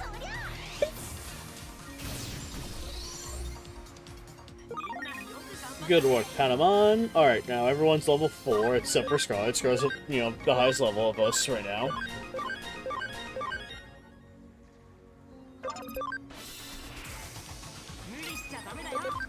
Unleash the Ninja Blades.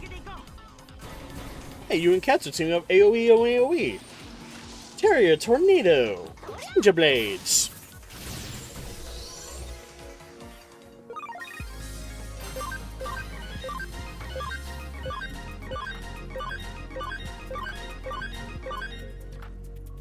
Alright.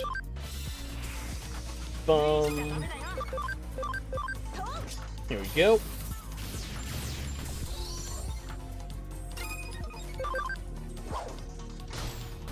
Cats.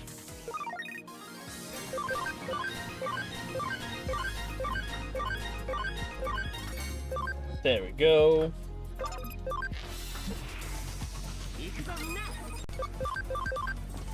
Once again with the ninja stars.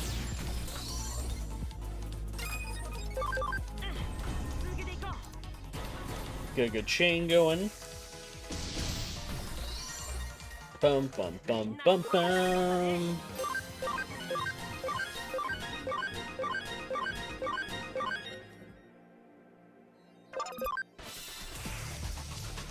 I don't know, I like the idea of everyone, you know, leveling up the same time like that. It just feels good.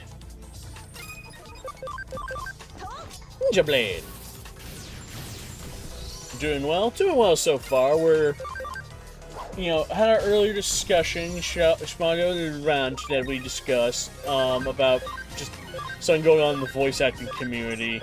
Right now we're just doing a bunch of, like, trying to get everyone's, camaraderie. So, like I said, tonight is less about the story mode. What's to talk about? So basically, Bunny, the discussion earlier was, a particular voice actor had made a comment about, someone doing an impression, or what they thought was AI, what's later discovered was an impressionist, and they still said that the impressionist doesn't deserve to be a part of the fandom that the voice actor is a part of by doing impressions, and just a whole discussion on why that is an incredibly stupid hot take.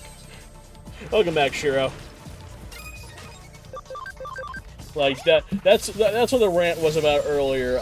It's gonna be in the VOD, but yeah, it was just a whole discussion about, like, why doing impressions and everything else is healthy for the voice acting community, or just most creative communities in general, and why that was such a ridiculous take.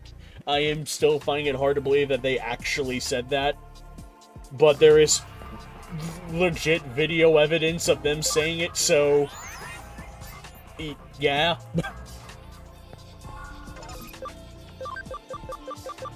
Alright, Koromon into Hackmon.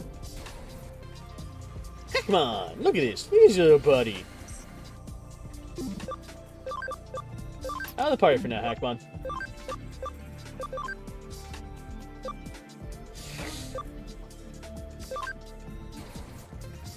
Black Agumon.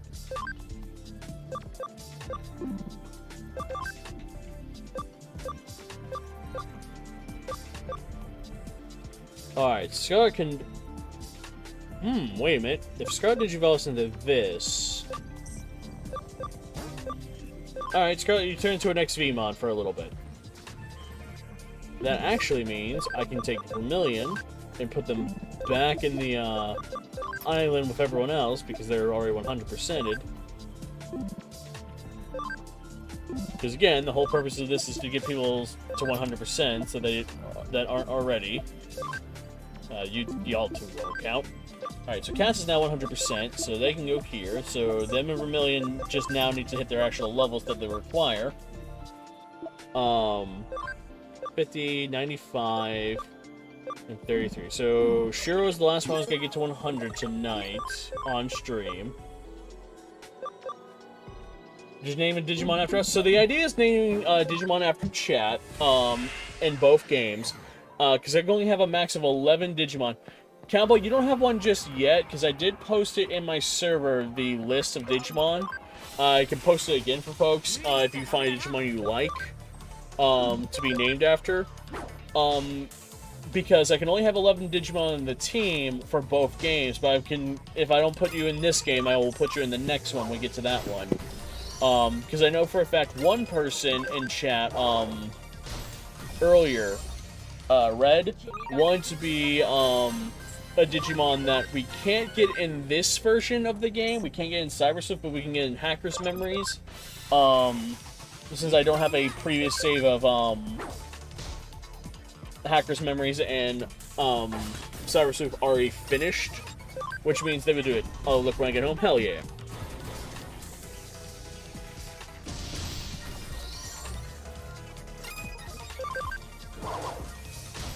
Because I will say this, if we don't have any virus types too much, won't be the hardest game of all time, but it will be difficult.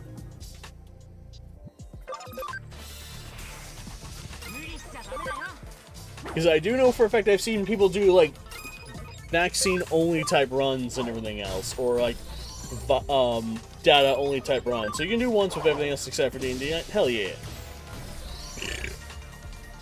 Glad to hear, my dude. Ooh, there we go. That, Black Agumon got a... We need... Alright, so one more battle with Shiro. Here we go, one more battle with Shiro. Boop.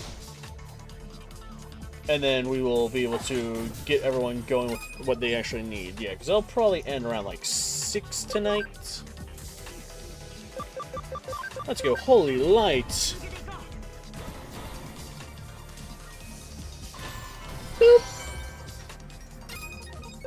Boop.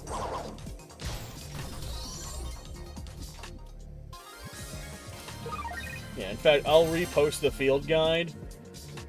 Actually, I'll DM it to you, Cowboy. Then it's easier. Here you go. That is all the Digimon around in this game. Or both games combined, technically. Alright. All those got their levels. So now we go back.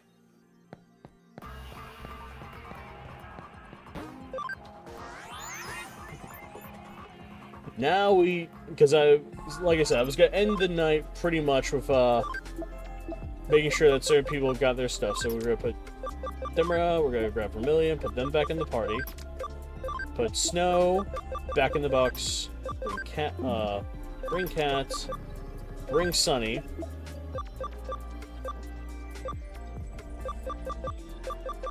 Agumon on the farm. And now it's just a matter of party. Alright. So now, everyone's in the party is solid. We can use them. Shiro Platinum. And then Sunny over where Scarlet was. Leave the Digilab. Head back down this way. Because now it's time to get folks to be the correct... we're going to get at least one person to be the correct Digi-Evolution at the out the gate before we end. And you get to see one of the cooler versions of Digivolving. Because this is why it is important of knowing what this... Have you got me yet or no? Bunny, we do have you. We just put you back in the box right now, just due to where it is. We don't have you at your correct Digimon yet, but we have you at your starter form, at least. because yours is going to be one that we get going over time. Same with everyone else. Yep, we'll get there in time. That's pretty much the idea. Is like off stream, we're going to get everyone's ABIs kind of around what we know we're going to need them for. And then just over the actual course of natural streaming, get folks to the evolutions that I know they want to be. Boop, boop, boop, boop. Are there any horse ones that you know offhand? I know of at least a few horses. I'd have to double check, because I know like there's a centaur in the game. That's one of the royal knights. I do know like one of the bigger centaur ones isn't actually in this game, which is upsetting. But I know that there's, like, Unimon, which is a unicorn. But as far as, like, just plain horse, there's no just plain horse that I think is in this game. Which is funny, because there are, as far as I'm aware, just plain horse Digimon. Like, this game is the closest that we have to having every Digimon playable at one time, but it definitely doesn't, because God help us, the sheer number of Digimon that exist.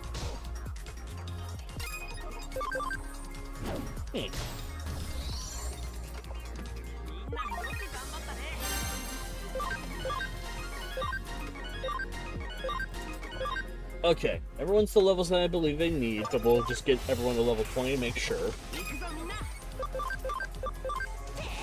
Once everyone's around level 20, that's when we'll start the level, you know, the evolutionary processes again, and then start taking people off the team as needed to fill up the gaps. Meh, attack. Poison Ivy.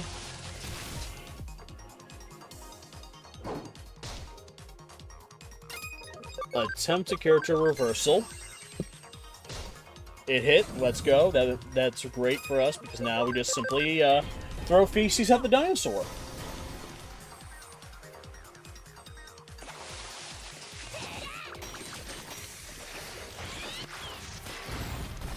Good. Now it's dead. There you go. Those are level 20s. The shits are just about hitting their max levels. Ooh, Scarlet Mach Rush. That's really good. It's actually a solid AoE move. Good. Alright, so now... First up, Digivolve Sunny, because the AoE is going to be helpful with what we're doing.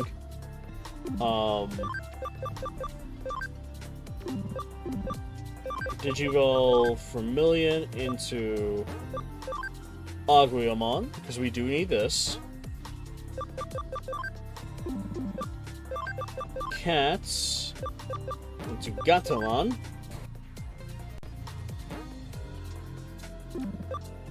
Shiro, ooh, we can go Shiro into XVmon as well in a little bit. Angelmon, we basically got all of the moves, so let's actually go into XVmon for Shiro. We'll get him some moves off of XVmon for that. But, in the meantime, what we're going to do is we're going to move Scarlet and Shiro off the party for now.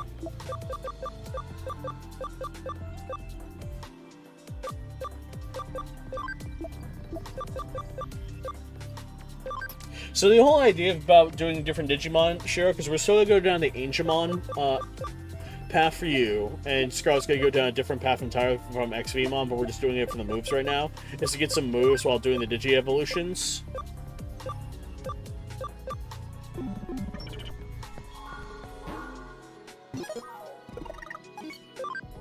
So, Sunny and all of them are level 1 right now, that's fine. The reason for this that we needed was for Cats in Vermilion's evolution. We needed 100% for both their camaraderie, and they needed 100% friend of the same of the different Digimon. So those two are ready. We do need like one quick thing of XP, because I don't want to just go in there at, you know, the low ass XP that I have right now. So boop. Just kill these two Digimon, earn a level or two, that way then Sunny doesn't get one shot by a fire move.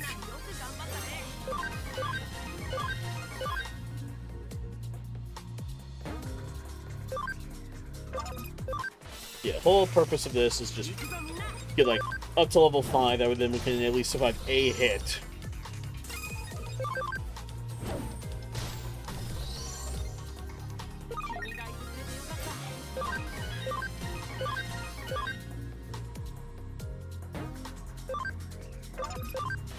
And then we go back, we grab the other ones.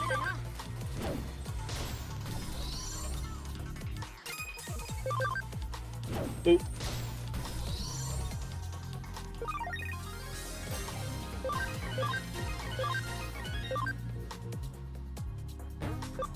Leave the mirror realm.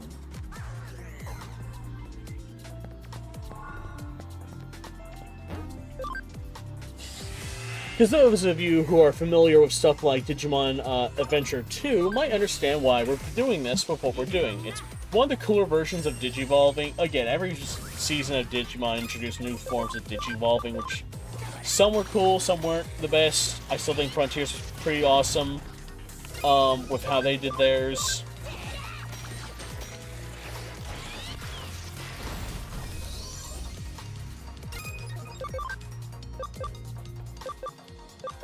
Alright, Holy Lights. Oh! Yeah, Storm's fine. Boop.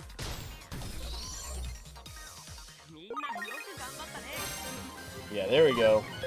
There's the level ups that we were wanting. Hey! Folks sent a bunch of presents. Fuck yeah.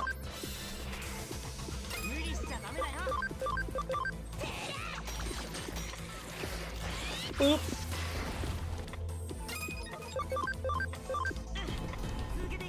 Here we go. Needle spray, fling some shit.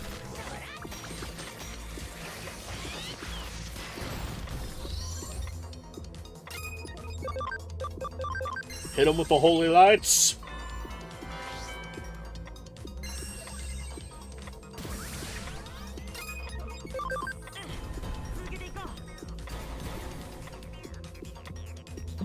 Smack on some shit again.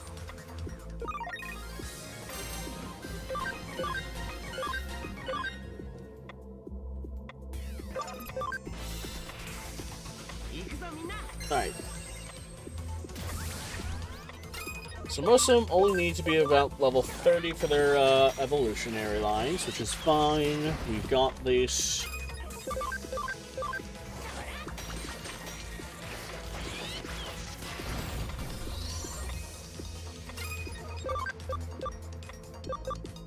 Gotta give Sunny a physical attack. Can't remember which series it was, but my favorite evolution was merging with her Digimon. So, as far as that one, there was Tamers, where they had stuff like, at the end of the series, they actually did merge with their Digimon themselves. But there was also Frontiers, where they actually become the Digimon themselves as well. That one's probably my favorite. Because, like, a good example of them merging with their Digimon is how you made, Gallantmon, or Dukemon, as these also called, in the dub, because it was the trainer, merging with their Digimon to become it. And Frontiers, they just became the Digimon by doing something called Spirit Evolution, or, like, Beast Evolution, and stuff like that. That one's still my favorite, just because it had some of the cooler-looking Digimon, in my opinion. Holy light! Let me see if I have anything that boosts Sunny's intelligence.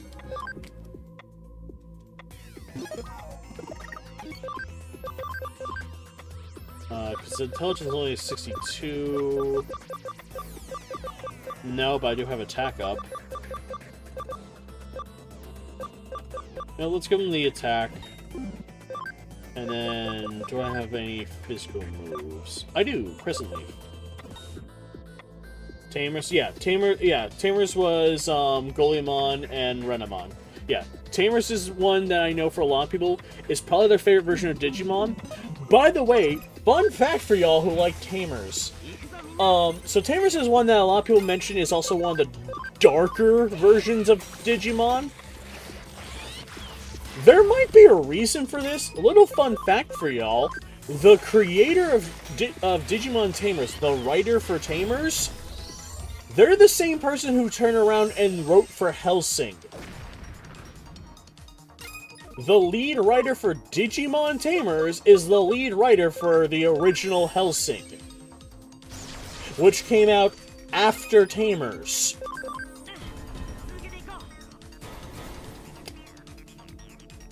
I'll let y'all sit on that one for a little bit. That's still wild to hear. I see no problems. I don't see a problem. That's wild as shit. You know, I made a really awesome Digimon story and everything else. Fantastic, man. What's your next project? I'm gonna make Nazi vampires. What?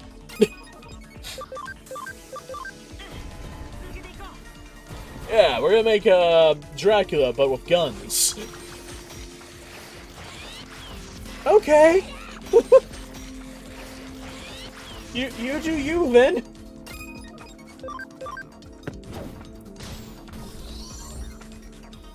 Probably explains Beelzemon a lot.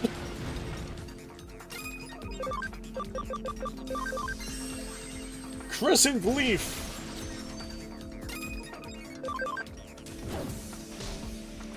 The Whatmon? So Beelzemon, aka one of the 7 Deadly Sin Digimon. It is a Digimon who has a motorcycle and a shotgun. And its ultimate evolution turns its shotgun into a rail cannon for an arm. I'm not kidding, I see, thumbs up, pretty much. I'm trying to remember what sin he is as well. I'm pretty positive he was, like, Pride or... I'm pretty sure he's Pride. Which if he is Pride, then god damn it, even more reason why, like... Sorry I'm on my phone, been in bed all day because no legs like me. Aw, no today leg problem. Oh no, bad legs. But yeah, if it is Pride, then that's even more reason I always make the joke that I just... In most any fictional media, when it comes down to like the 7 Deadly Sins, and like, hey, who's your favorite character that represents one of the sins? It's almost always Pride. It's like Escanor, and everything else. You know, there's Pride from Full Metal Alchemist. Not Brotherhood, but just Full Metal Alchemist. Brotherhood was still nice. The kid was not bad as a Pride character. There was the joke with, like, Vizzy-Pop and everything else, with, like, literally Lucifer being Pride.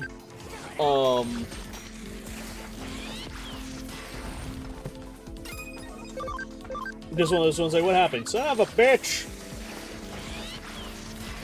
I'm a prideful bastard, what can I say? Mega Flare. Oh god, shit's on fire. Lucifer is the sin of rubber ducks. You know, rubber ducks are prideful. Just ask Bert and Ernie.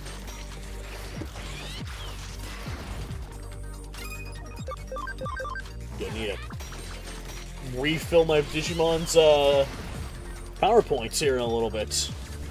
Mega Flare. Oh god, my fucking cactus is on fire. Punch you in the face.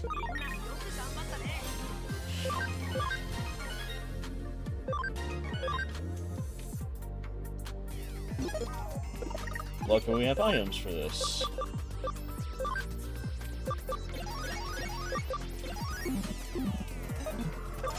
Yeah.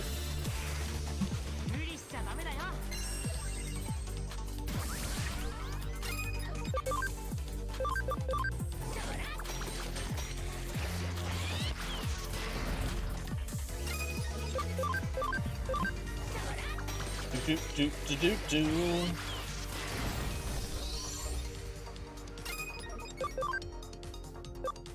But yeah, Tamers is the one where they actually merge with their Digimon at the end, because that's why they make, like, the Royal Knight Dukemon, Renamon, their tamer combine into, God, I cannot pronounce the name, but it's one that actually looks pretty cool. It's one of the ones that we're turning Scarlet and Miki into. Scarlet's gonna be the dark version, Miki's gonna be the normal version. And then Terriermon turns into a, basically the best way I can describe as a Gundam as a Digimon.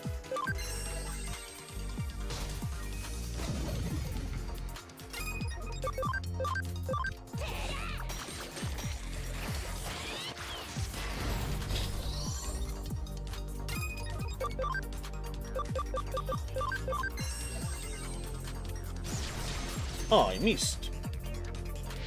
Kunab. Well, once again, we attempt the character reversal. Boop. Miss. So it's attack.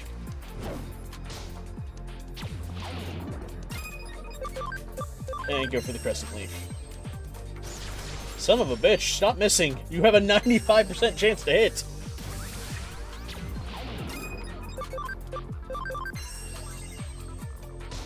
How did you let the 70% chance to attack hit instead? Good God. XCOM rules, you know, pretty much.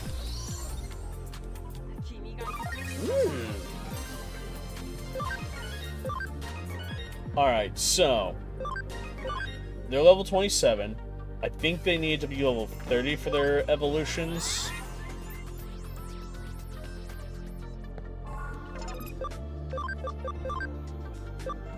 Yeah, it needs to be at least level 30. I need an attack of 60. Attack is currently 50, so I need 10 attack. I normally get like 1 per level. Lilymon is level 30 and everything else. We're getting close to there. Yeah, intelligence needs to be 75. The intelligence is 66 right now for them, so he can't beat the base. Platinum and them are fine.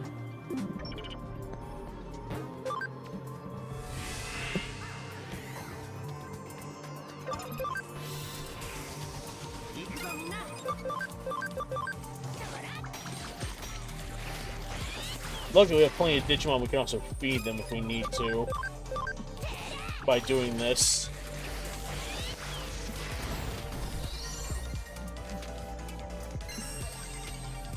Wokopom. Holy light.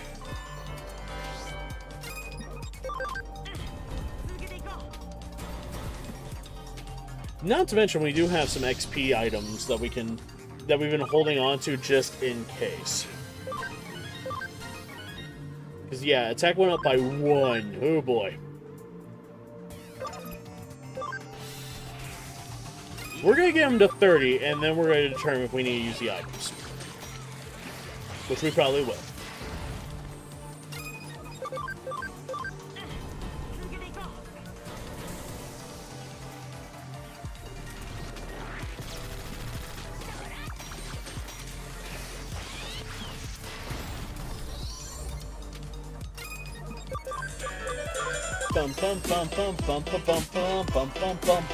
Hey, Aaron Toka, thank you so much for the follow, my man. Attack! Attack the Greymon! Alright.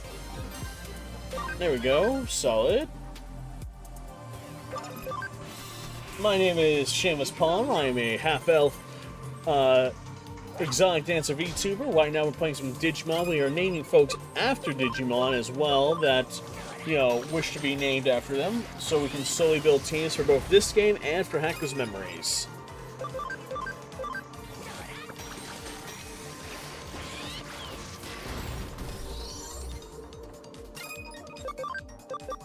With, of course, the ongoing rule of if I name you after a Digimon, your character will absolutely be being added to our teams. Alright, so they only need like one more battle for them to hit this levels, and then we determine if we need to give certain people an item. Boop.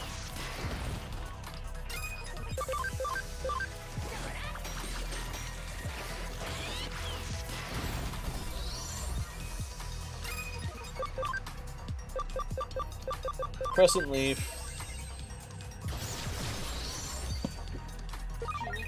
Because it is a physical attack, we hit harder with physical. Alright, attack is 53, so we need 7 for that. Throwing shit, literally. Yep, it is a literal piece of shit. Alright, so...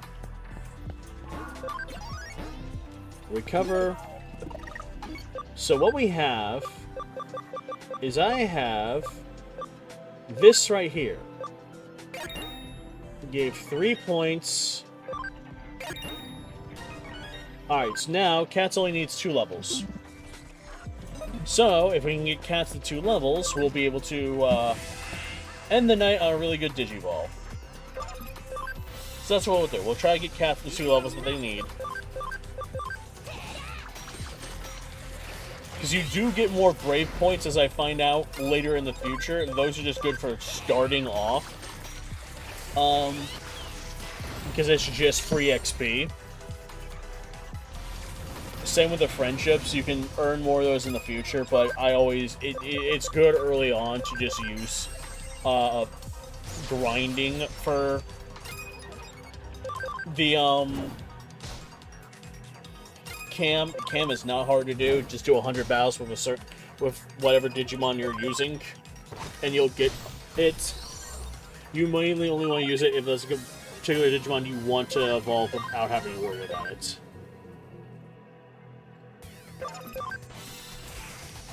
Here we go.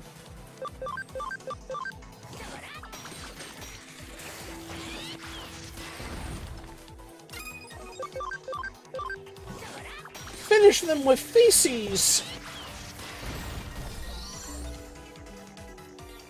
Heavy strike, that's not a problem. See, we just eat that, literally.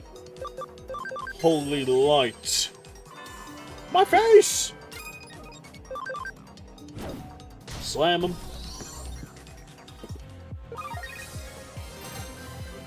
Alright. Oh, god damn it, Cats' attack didn't go up on that one. We only need 2 Do I have any fighter, plates? I have no fire plates. God. Wait.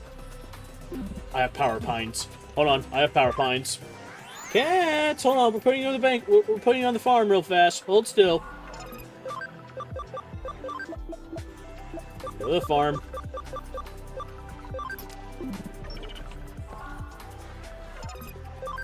Ooh, collect those. Expand the farm.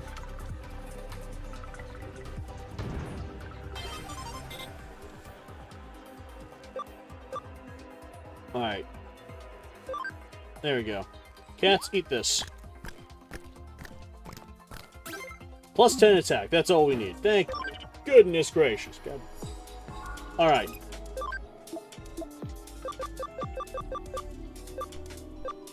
Cats. Digivolve. Cats. Now, using Cats and Vermilion, we DNA Digivolved into...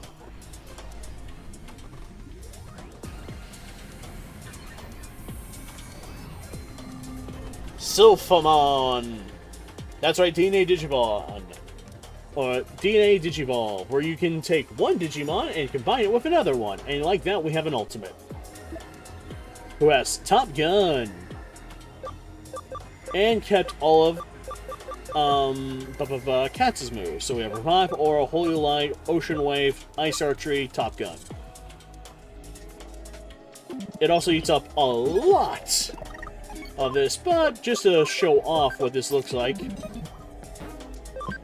let's give the new Cats a try.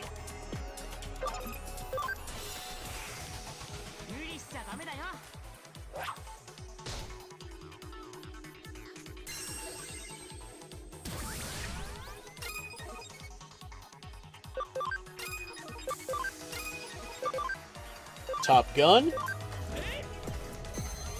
Boom! Oh, it's a Hadouken. That's kind of funny.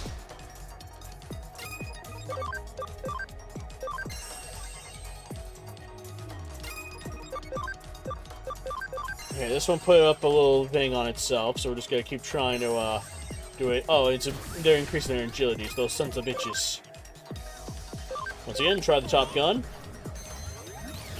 There we go. Instant death.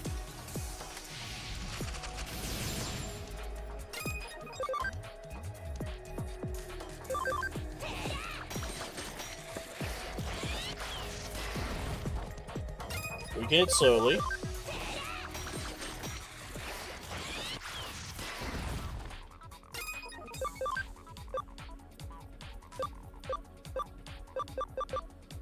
Top gun.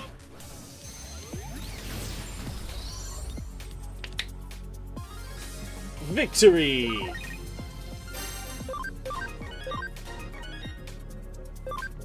And depending on what our level is, I think even Sunny is able to Digivolve as well. Not quite, they need 75. Oh, speed needs to be 75. They can turn into a pumpkin, but we don't want Pumpkinmon, we want Lilymon. Luckily, that's not going to be too hard to do, so with that being said, what we're going to do, we're going to take cats, put them on the island for now,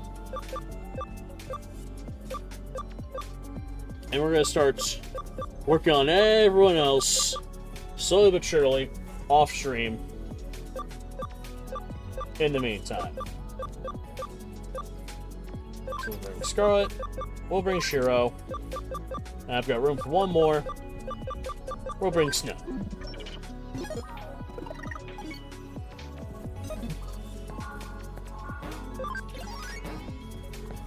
Till then, because we'll worry about that off-stream, this will be where we end for tonight.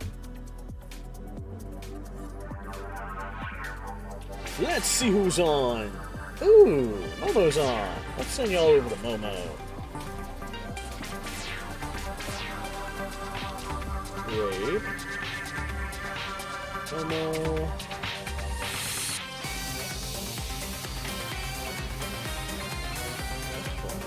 Progress is still progress? Yes, it is. And like I said, we will work on more of it in the future. Till then, y'all take care. Y'all stay shameless. And as always, it's been a pleasure. We'll be back again tomorrow with some Witcher. But for now, everyone have a fantastic rest of your evening. And I'll see you around. Later, everybody.